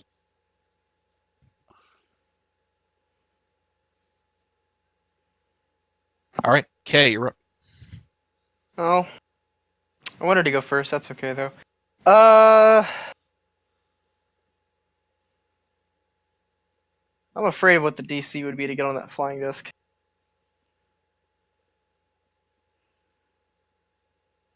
Let's do this. I will lightning lure this guy. Okay. Whoop. You do 1 point of damage. Well, no, I try to pull him first if he gets next to me, then the 1d8 applies. Oh, he's got to save. Okay, yeah. So then he's pulled here. I'm going to say he's pulled in between the 2 of them. That's fine. And then he takes 1 damage. Okay, done. Do they get opportunity attacks? They No, 'cause he's haven't just pulled pulled it within the from- threatens. Yeah. Yeah. All right. So the one who gets pulled in between all of you is going to begin by slashing his claws against you, Kay. Wish a nigga No. would.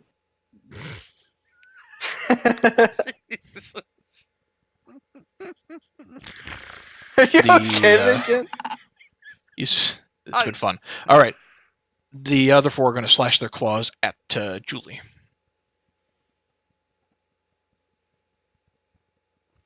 That's a no. That's a no. That's a straight up no. And that'll hit. Okay, Julie, you take that gets reduced to 3 points of slashing damage, and because you're trying to balance yourself on the disc, I need you to make a dexterity saving throw.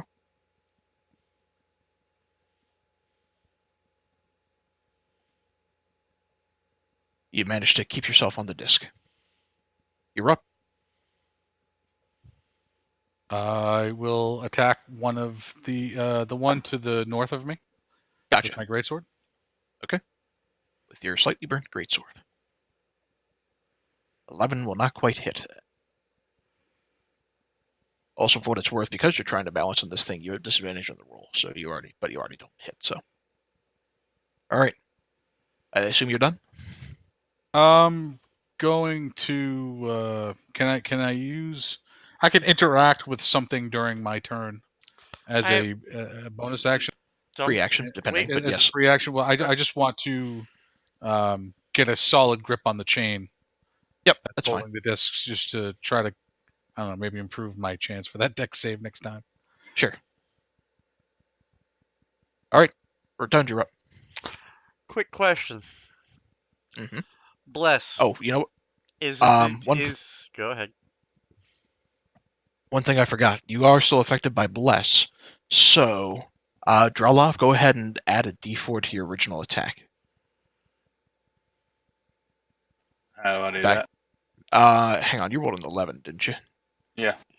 I think that's going to hit anyway. Yeah, that's going to hit anyway. I'm going to drag him up here just so I can see him. Go ahead and roll damage for that sword, for that axe.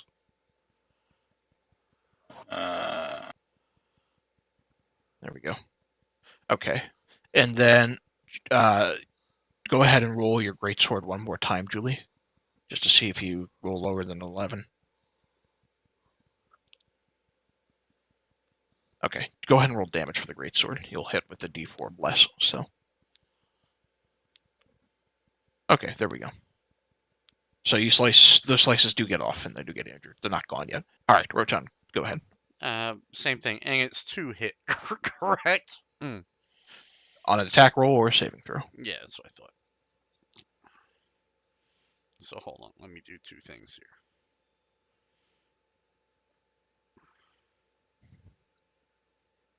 And hold on. Roll your d4. Good enough. All right, you bludgeon hard against this creature's elongated snout. You hear a whimpering as it kind of clutches it against its nose, as it kind of flutters within the steam that kind of billows out. The smoke, I should say. Treverin, you're up. Okay. Targeting this guy, I'm going to hit him with Firebolt. Okay. And probably miss. Yeah, d4 is not going to get you high enough. Nope. That is going to go wide and into the steam. Okay, it's my turn. Drelloff, you're up. I'm gonna hit this one in front of me again. All right. Yeah, as soon as I get my character sheet to come back up. There we go. 24 hits. All right. As you slash into that creature, it bursts into a cloud of smoke, which heavily obscures the area. You guys can no longer see the mephits, the smoke creatures that are surrounding Julie. Within a 5-foot radius sphere. Yeah. If you kind of hug against the walls, you can kind of barely make them out, but this creature, where it died, there is just this big puff of smoke that is blocking vision. Okay, you're up. So I can't see through that doorway, is what you're telling me. You can barely see this fella up here. There's not a real good way you can easily angle yourself to see the 3 on the left. Well then, 14 will hit. All right. That is going to really badly injure it. It's looking like it's on the ropes. These 4 are going to use their actions to slice against Julie. Miss. Miss. That's a crit. And a miss. All right. One gets real hard in there for 3 points. I need you to make another dexterity saving throw for me, Julie.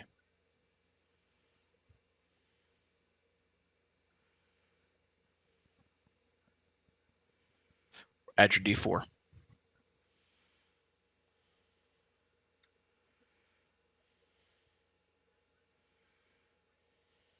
You get knocked off of the platform and Jesus fall into the smoke. Christ.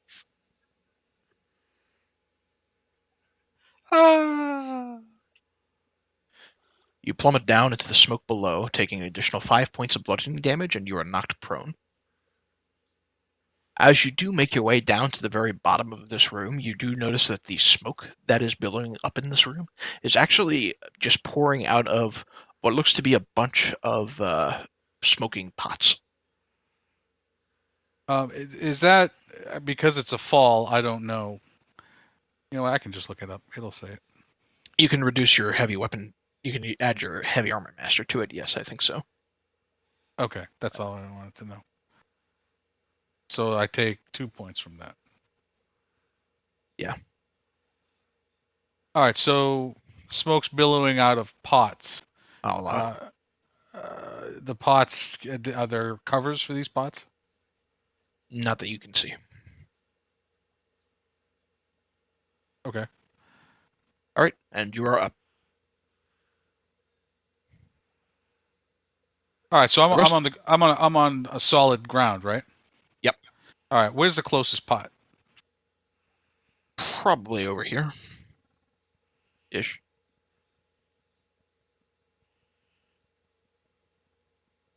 And they're not in melee range with me anymore. Is that true? I can They're move 20 feet above you, still hovering over that circular disc.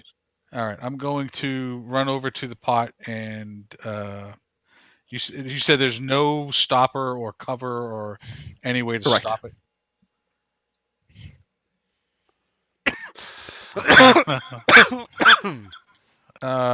So tempted to smash this pot. Does it look like it's like a clay pot?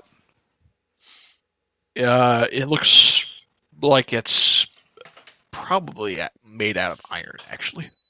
All right, never mind. I will move a little bit. I'll move this way actually. Hold on. No, I'll move right where I am, and I'll switch to my longbow and take a shot at the one I injured previously. You cannot see them through the smoke. Oh. You can make that attack, but you'll make so with disadvantage. Can I, if I jump up, can I reach any of these discs? They are 20 feet above you. Ah. Shazbot. Not sure what I can do here. I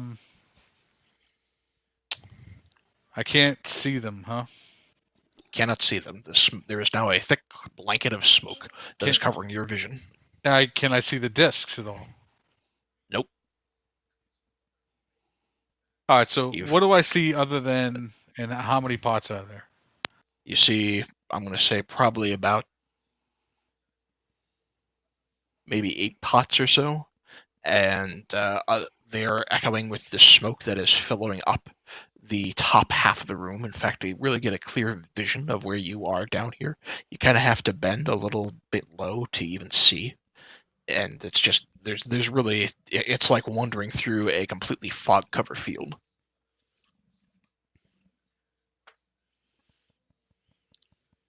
And I don't see anything else in this room other than the pots. At this moment, yeah. The rest of everything else that was above you, it's just a cloud. All right, I'm going to. All right, so then I was here, so 5, 10, 15. You burn half your movement to get up, remember. All right, so hold on. So when you fell, you fell. So that's 15. So that's half my move. Mm-hmm. If I take a dash action, I can go another full 30, though, correct? Correct. All right, I'm just looking for something along the walls or otherwise that might let me get back up. Okay. I'll say that's your turn. Rotund, you watch as Julie gets knocked off of this clay platform, even through this thick smoke in front of you, and just falls into the smoke below. All right, real fast. I really can't see. Is the smoke from the method still obscuring our vision of the other methods? Yes, for the next minute. All right. You can still see them if you kind of hug around the wall, but it's kind of a pain in the butt to see. The door that we opened is still there. Yes, attached to Which the door? hinge. The Well, one that in front of you? Yes. yeah, he had to open the door to get to the thing. Yeah. All right. So here's what I'd like to do. I'd like to do this. I'd like to use thaumaturgy. Now, I Uh-huh. realize that this says that it, could create like windows and what you call it, the close. I'd like to see if it can close the door real fast and clear out the smoke right there. Ooh, clever. Okay. I'll say yes. It'll probably close all the doors behind you too, and it'll slam them shut. But as you close the door, that's enough wind force that it looks like it dissipates the smoke. Okay. And I mean, that's really all I can do, but I am going to Okay. take a step. I will say you can open the door again as a free action if you want to make that area visible again. That's fine. I'll open the door back up. Okay. Done. And now you can see. Okay. Gentlemen? Treverin, you're up next. So we can see this guy now? You can see them all. Okay. I'm gonna hit this one with a fireball. Okay. Or bolt. Alright, he was at 1 hit point, so I'm not even going to have you roll damage. He just explodes and creates his own little puff ball of smoke that kind of hovers there. Drelloff, you're up. Can I hit this one to the left of the door? No. there's a I'll wall say there. so. Oh, You okay. kind of hug against the wall and just kind of stick your battle axe out there. Let me roll with disadvantage. Nah, just straight up roll. Watch this crit. It still hits. Alright, you slash hard against it. There is this quick cry of pain as it kind of shifts and looks at you angrily for a brief second. And then you quickly kind of duck back around the wall there. Okay, you're up. So now I can see through this door since he cleared it? Yep. If I step over here, you think I can see that guy? Yep. Dealio? How far is he? Ooh, actually, can I see that guy? Oops. Can I see him? Which one? You Yeah, can you can see him. You can see them all except for the one. You should be where able to see them all. It's a Oh, I 5. don't know. Yeah. It's Well, there's a wall there. Oh, yeah. I don't know. Okay, well then that guy is getting a lightning lure. Okay. Because it's a 15-foot range and I can pull him 10 feet. Especially strong creatures. But does Just strong enough, though. Jesus. Okay, that's it. Alright. All of these creatures are going to descend down into the smoke.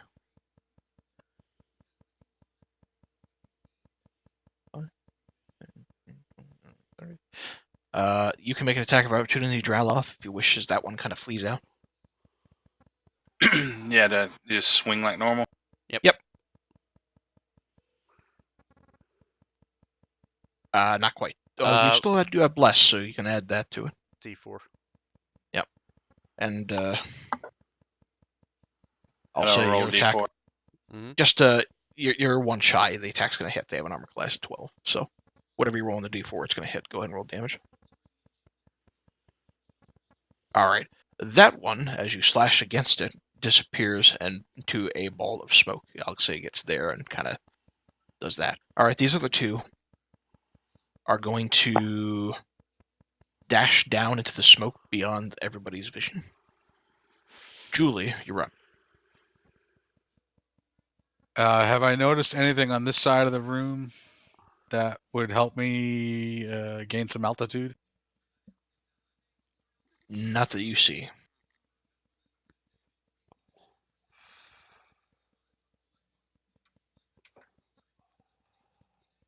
All right. Does the wall look climbable? The wall is red clay bricks, and they're not especially well mortared.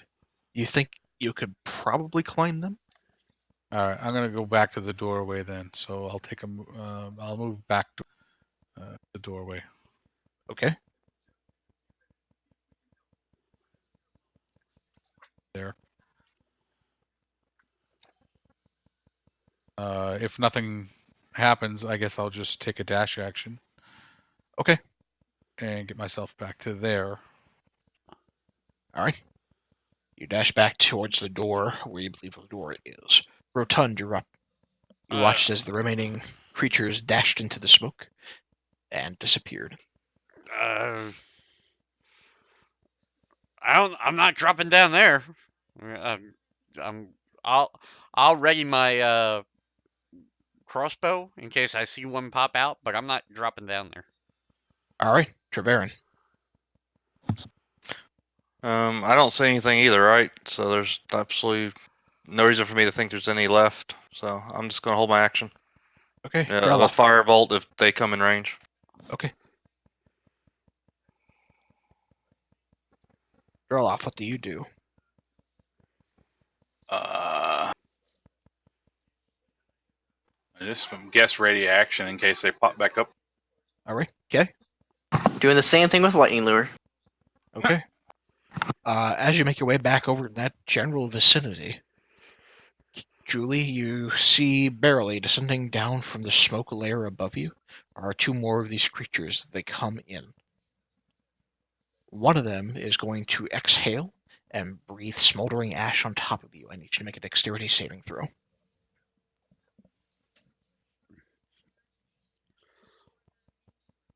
All right, you are more than fine.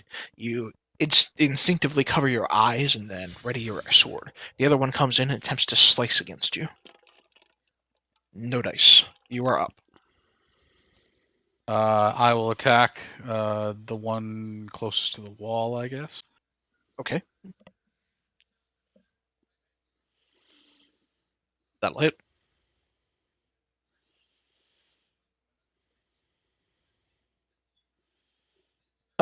Okay. I'm going to It's- action. I'm going to action search and attack it again, assuming it didn't die. It did not die. They were fresh, so go for it. That'll hit. All right. That's still not quite dead, but he is on the verge of it. All right. Rotund, you're up next. Do I hear the battle going on, like, below us? You hear Julie's battle cries. Does it sound like it's right below us? It sounds like it's quite a ways below you. I'm gonna say, I'm gonna go to Treverin and say, Treverin, do you still have your rope? Nope, you never gave it back to me. Shit, who had the rope last? You do. You did. Oh, fuck.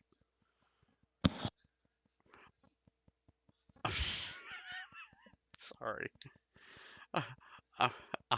Here's what I'm gonna do.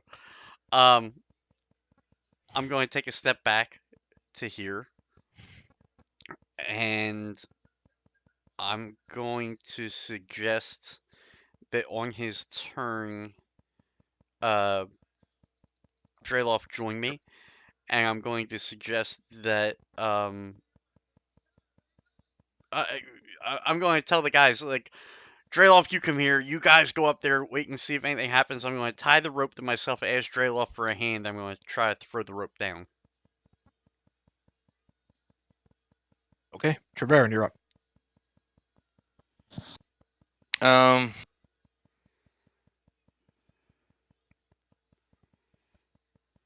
If I move to here, can I see either one of these creatures? Or are they still below? They're still below the fog, right? You can hear the sounds of combat, but all you But I see can't is see thick 'em. fog. Okay.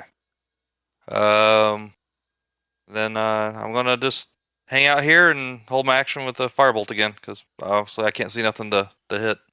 Draloff. What did Rotund want me to do? Take his rope and throw it down? I want to help. I want you to help me in case, like, pull him up if he grabs the rope. Okay. I'm sorry. Did you toss the rope down to him? I tied it to myself and kind of just kicked it over the edge, Gotcha. and then backed up to there. Okay. I'm going to grab the rope in case Julie grabs it. Okay. Kay, you're up.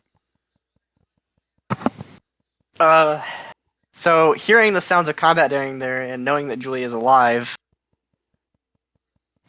he's gonna grab onto the rope that Rotund just threw down. He's gonna slide down the rope and see if he can't figure out if Julie's okay. Okay. Make an acrobatics check. Sir, yes, sir. Good enough. Sliding down the rope, you jump off of it just in time to land with weapon drawn as you see Julie in the midst of fighting these two creatures. I'll run up beside him and aid him by hitting this one. All right. Natural 20. Fucking sweet. Okay. A bit of the smoke that begins to kind of coalesce around this area actually gets pushed back, giving you a pretty clear vision. In fact, a good bit of the smoke clears up so that those of you up top can now see a very brief couple of seconds where these two creatures are now fighting up against both Kay and Julie down at the bottom, where this rope has been kicked down to. If the smoke is beginning to coalesce very quickly again, however. At the start of the turn, we begin with the Mephits.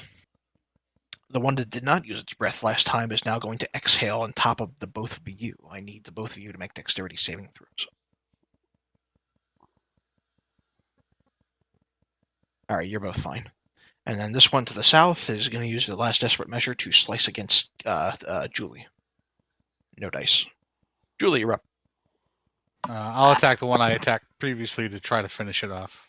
All right. Yes, and he was sitting at 1 hit point, so don't worry about rolling damage. He's done. All right. Rotund, you're up next. I'm just gonna stay here holding the rope. I'm gonna brace myself. Like, I don't know. Treverin.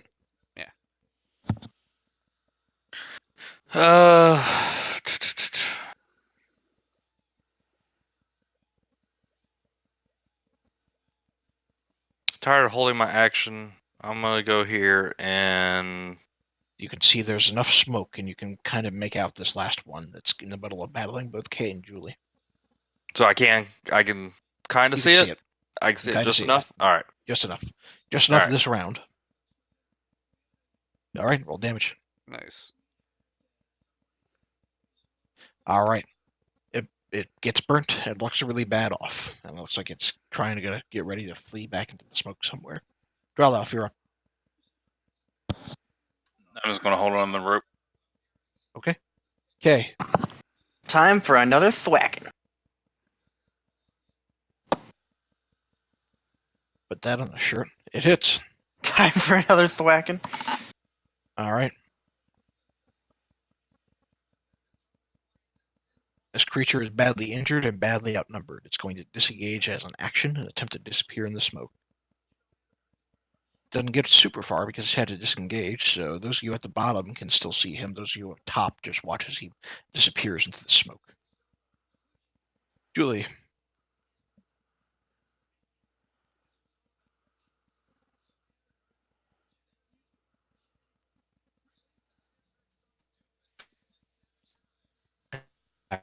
Whoa.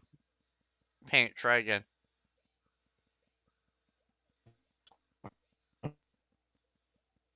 I don't think he's muted. I think his internet connection sucks. You guys are hearing that, right?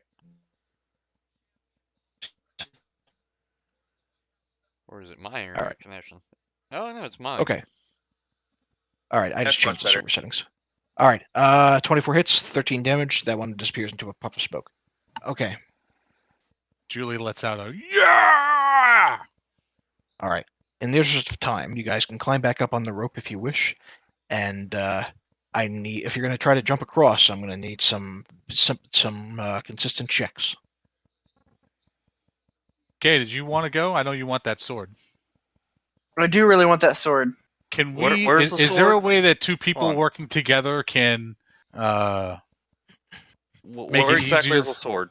It's at the end. It's at the The end of the last disc. Next to where our okay.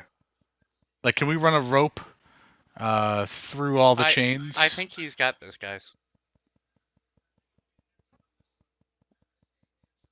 I don't think we had to go through all the stuff. This face step's only 30. Sounds like as good as my other one was. Okay, Okay. Sorry. that's all right. I thought this face step did 60 as well, like my other one did, but How many times can you do it? just once. All right. Well, I mean, like, so you said it's 20 feet from the disc to the floor? It's 20 feet from the disc to the floor. and it's an athletics check to get from disc to disc. Yep. Is there any way we can have someone run to the bottom of the last disc and throw a rope up with a pitten or something like that?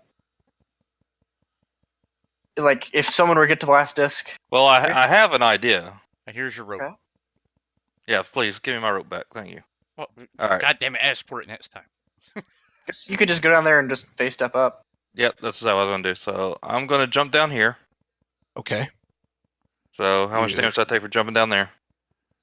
I assumed you would be using the rope that's still there, unless you. Is there still a rope there? Okay, I didn't. Well, I didn't know. Unless you took it, I don't know. That's He up to handed you. me my rope. I didn't know if he used my rope or if it was his rope. I So don't have rope. I wasn't You can coming either out of you, game. you can either use a rope to lower down, or you can take 2d6 bludgeoning damage and fall prone. Up to you. I'll take the rope and go down. Okay. I'll Alright. hold onto his rope. Then I'll go over here. I'll face step up. To what? You can't see anything down there.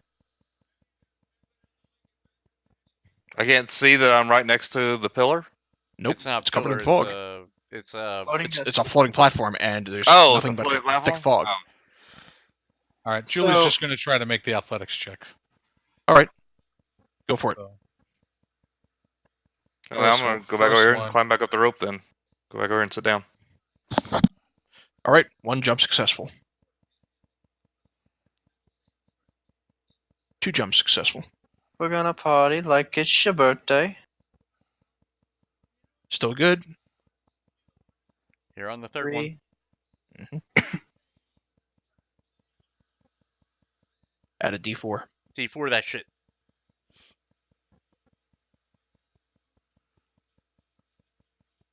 You fall to the floor and take 2d6 bludgeoning.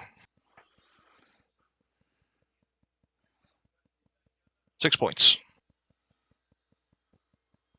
Oh, 3 points. But 3 points. all right. Climb back up the rope. Okay, would you like to try? If you think I have any fucking athletics. I will, I'll say. Would it be athletics or acrobatics at that point? They're only five Ath- what you call it apart. The rules as written is athletics. Okay. Here's a better question for you. They're attached to the roof by a fucking chain, right? Yeah. Do they swing? A little bit. They swing enough that he could like swing it, step onto the next one, and swing the next one, and step onto the next one. Not really. So they're too heavy. They're too heavy. Yes. Okay. 3 successes so far. Add your d4. What do I hit to do that? On the far left, there's a die roller. If you highlight over the die, it should have a d4. Just click that.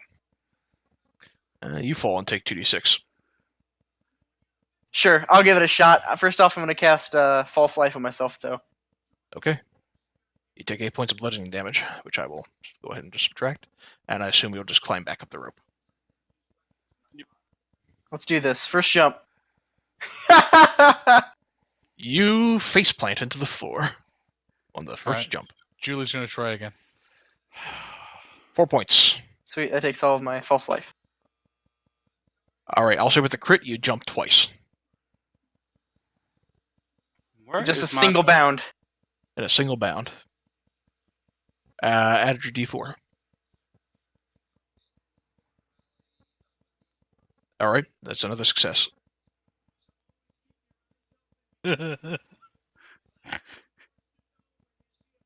That's another success. Furthest anyone's gotten this time. Julie. There's another success. You know, Two more. We should just have him take the rope and tie it to the fucking thing, but you know. One more.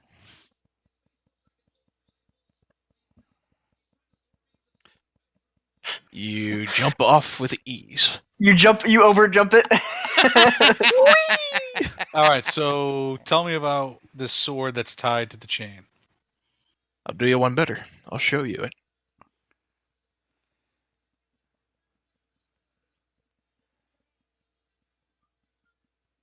Huh. I see a description, but not a picture. Is that right? It is a longsword. Well, it says any sword, so. Yeah, this particular one is a longsword. All right. Julie will remove it from the chain. It shimmers with light. Is it? Oh, so it's not in a sheath. Well, when you unsheath it, I assume you'll unsheath it. You'll see the light. Yeah. That's how you Oh, get a gauge for what it is. Okay. Julie's going to. Tuck and roll. Yeah, I'm not gonna try to make my way back. I'm going to grab the edge of the disc, hang down, and then drop down. Try Okay. to mitigate any damage. Sure. Go ahead and make an acrobatics check for me. All right. I'll say you reduce it by half, but you're still taking a little bit of damage. Reduced to 3, reduced to 0 because you're a heavy armor master, so you land on the front side of your armor, reducing the damage. And I assume you'll Alright. climb back up with sword in tow. Yeah. I have a dumb question about that rule real fast. And What's that? Like, I get it for, like, little minor shit and stuff like that, but if he were to fall, like, from 100 feet, that armor mastery wouldn't really help him, would it? It'd be, if he were to fall from 100 feet, it'd be 10d6, and you'd only be losing 3 damage. Or you would only have 3 damage mitigated. Yeah, it's only ever 3 points. Okay. Yeah, I it thought doesn't. it was- It I doesn't thought- scale I well thought it with scaled. levels. No, it doesn't scale when you level up. It's great for first level characters, but as you get deeper into the game, it really kind of loses its luster. You're like, shit. Okay. All right, fair enough. I just was asking. Because I saw you do it earlier, and I was like, how does that work? Because I'm not wearing heavy armor. As soon as you wind up fighting against archliches and things like that, not very useful. Well, armor doesn't matter at all against archliches and things like that. But Yeah. Well, armor class does. Mm. Sort of. Depends on the spells. Depends. Yeah. Okay, Does anybody see my token? I cannot find it on the screen. You're right next to the yellow line here. That's me. Oh, that is you. You must be hiding behind somebody. No? Yeah, I can't find it either. Just not existent. It's lost in the smoke. Hang on.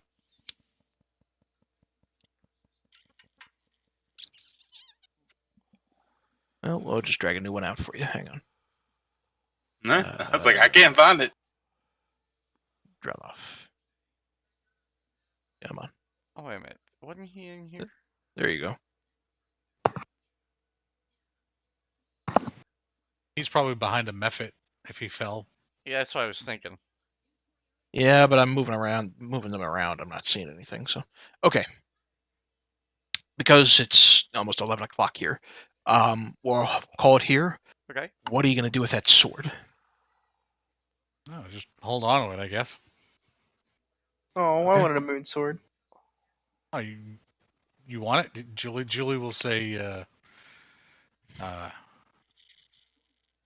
you did not pass the trial.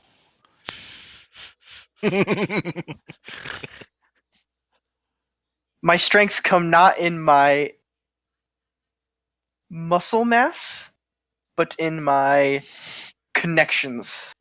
And I'll wink at Julie. Julie will shake his head and laugh, and he'll give you the sword. I will say thank you, and I will sheath it on my side. Okay. It does not require attunement, so anytime you unsheath it, it's going to shine that light. Ballin'. Okay. All right. All We right. will I guess- pick this up. My question is, because I guess I've never had a weapon with an enchantment like this. If I become a pact the blade and I bind with a weapon, since the weapon I bind with can become any form, does it still carry the enchantment? Yes. So I can make a sword glow, or I can make it whatever I want and still make it glow. Yep. Fucking sweet. Okay, that's what I wanted to hear. All right. We'll pick this up next week, guys.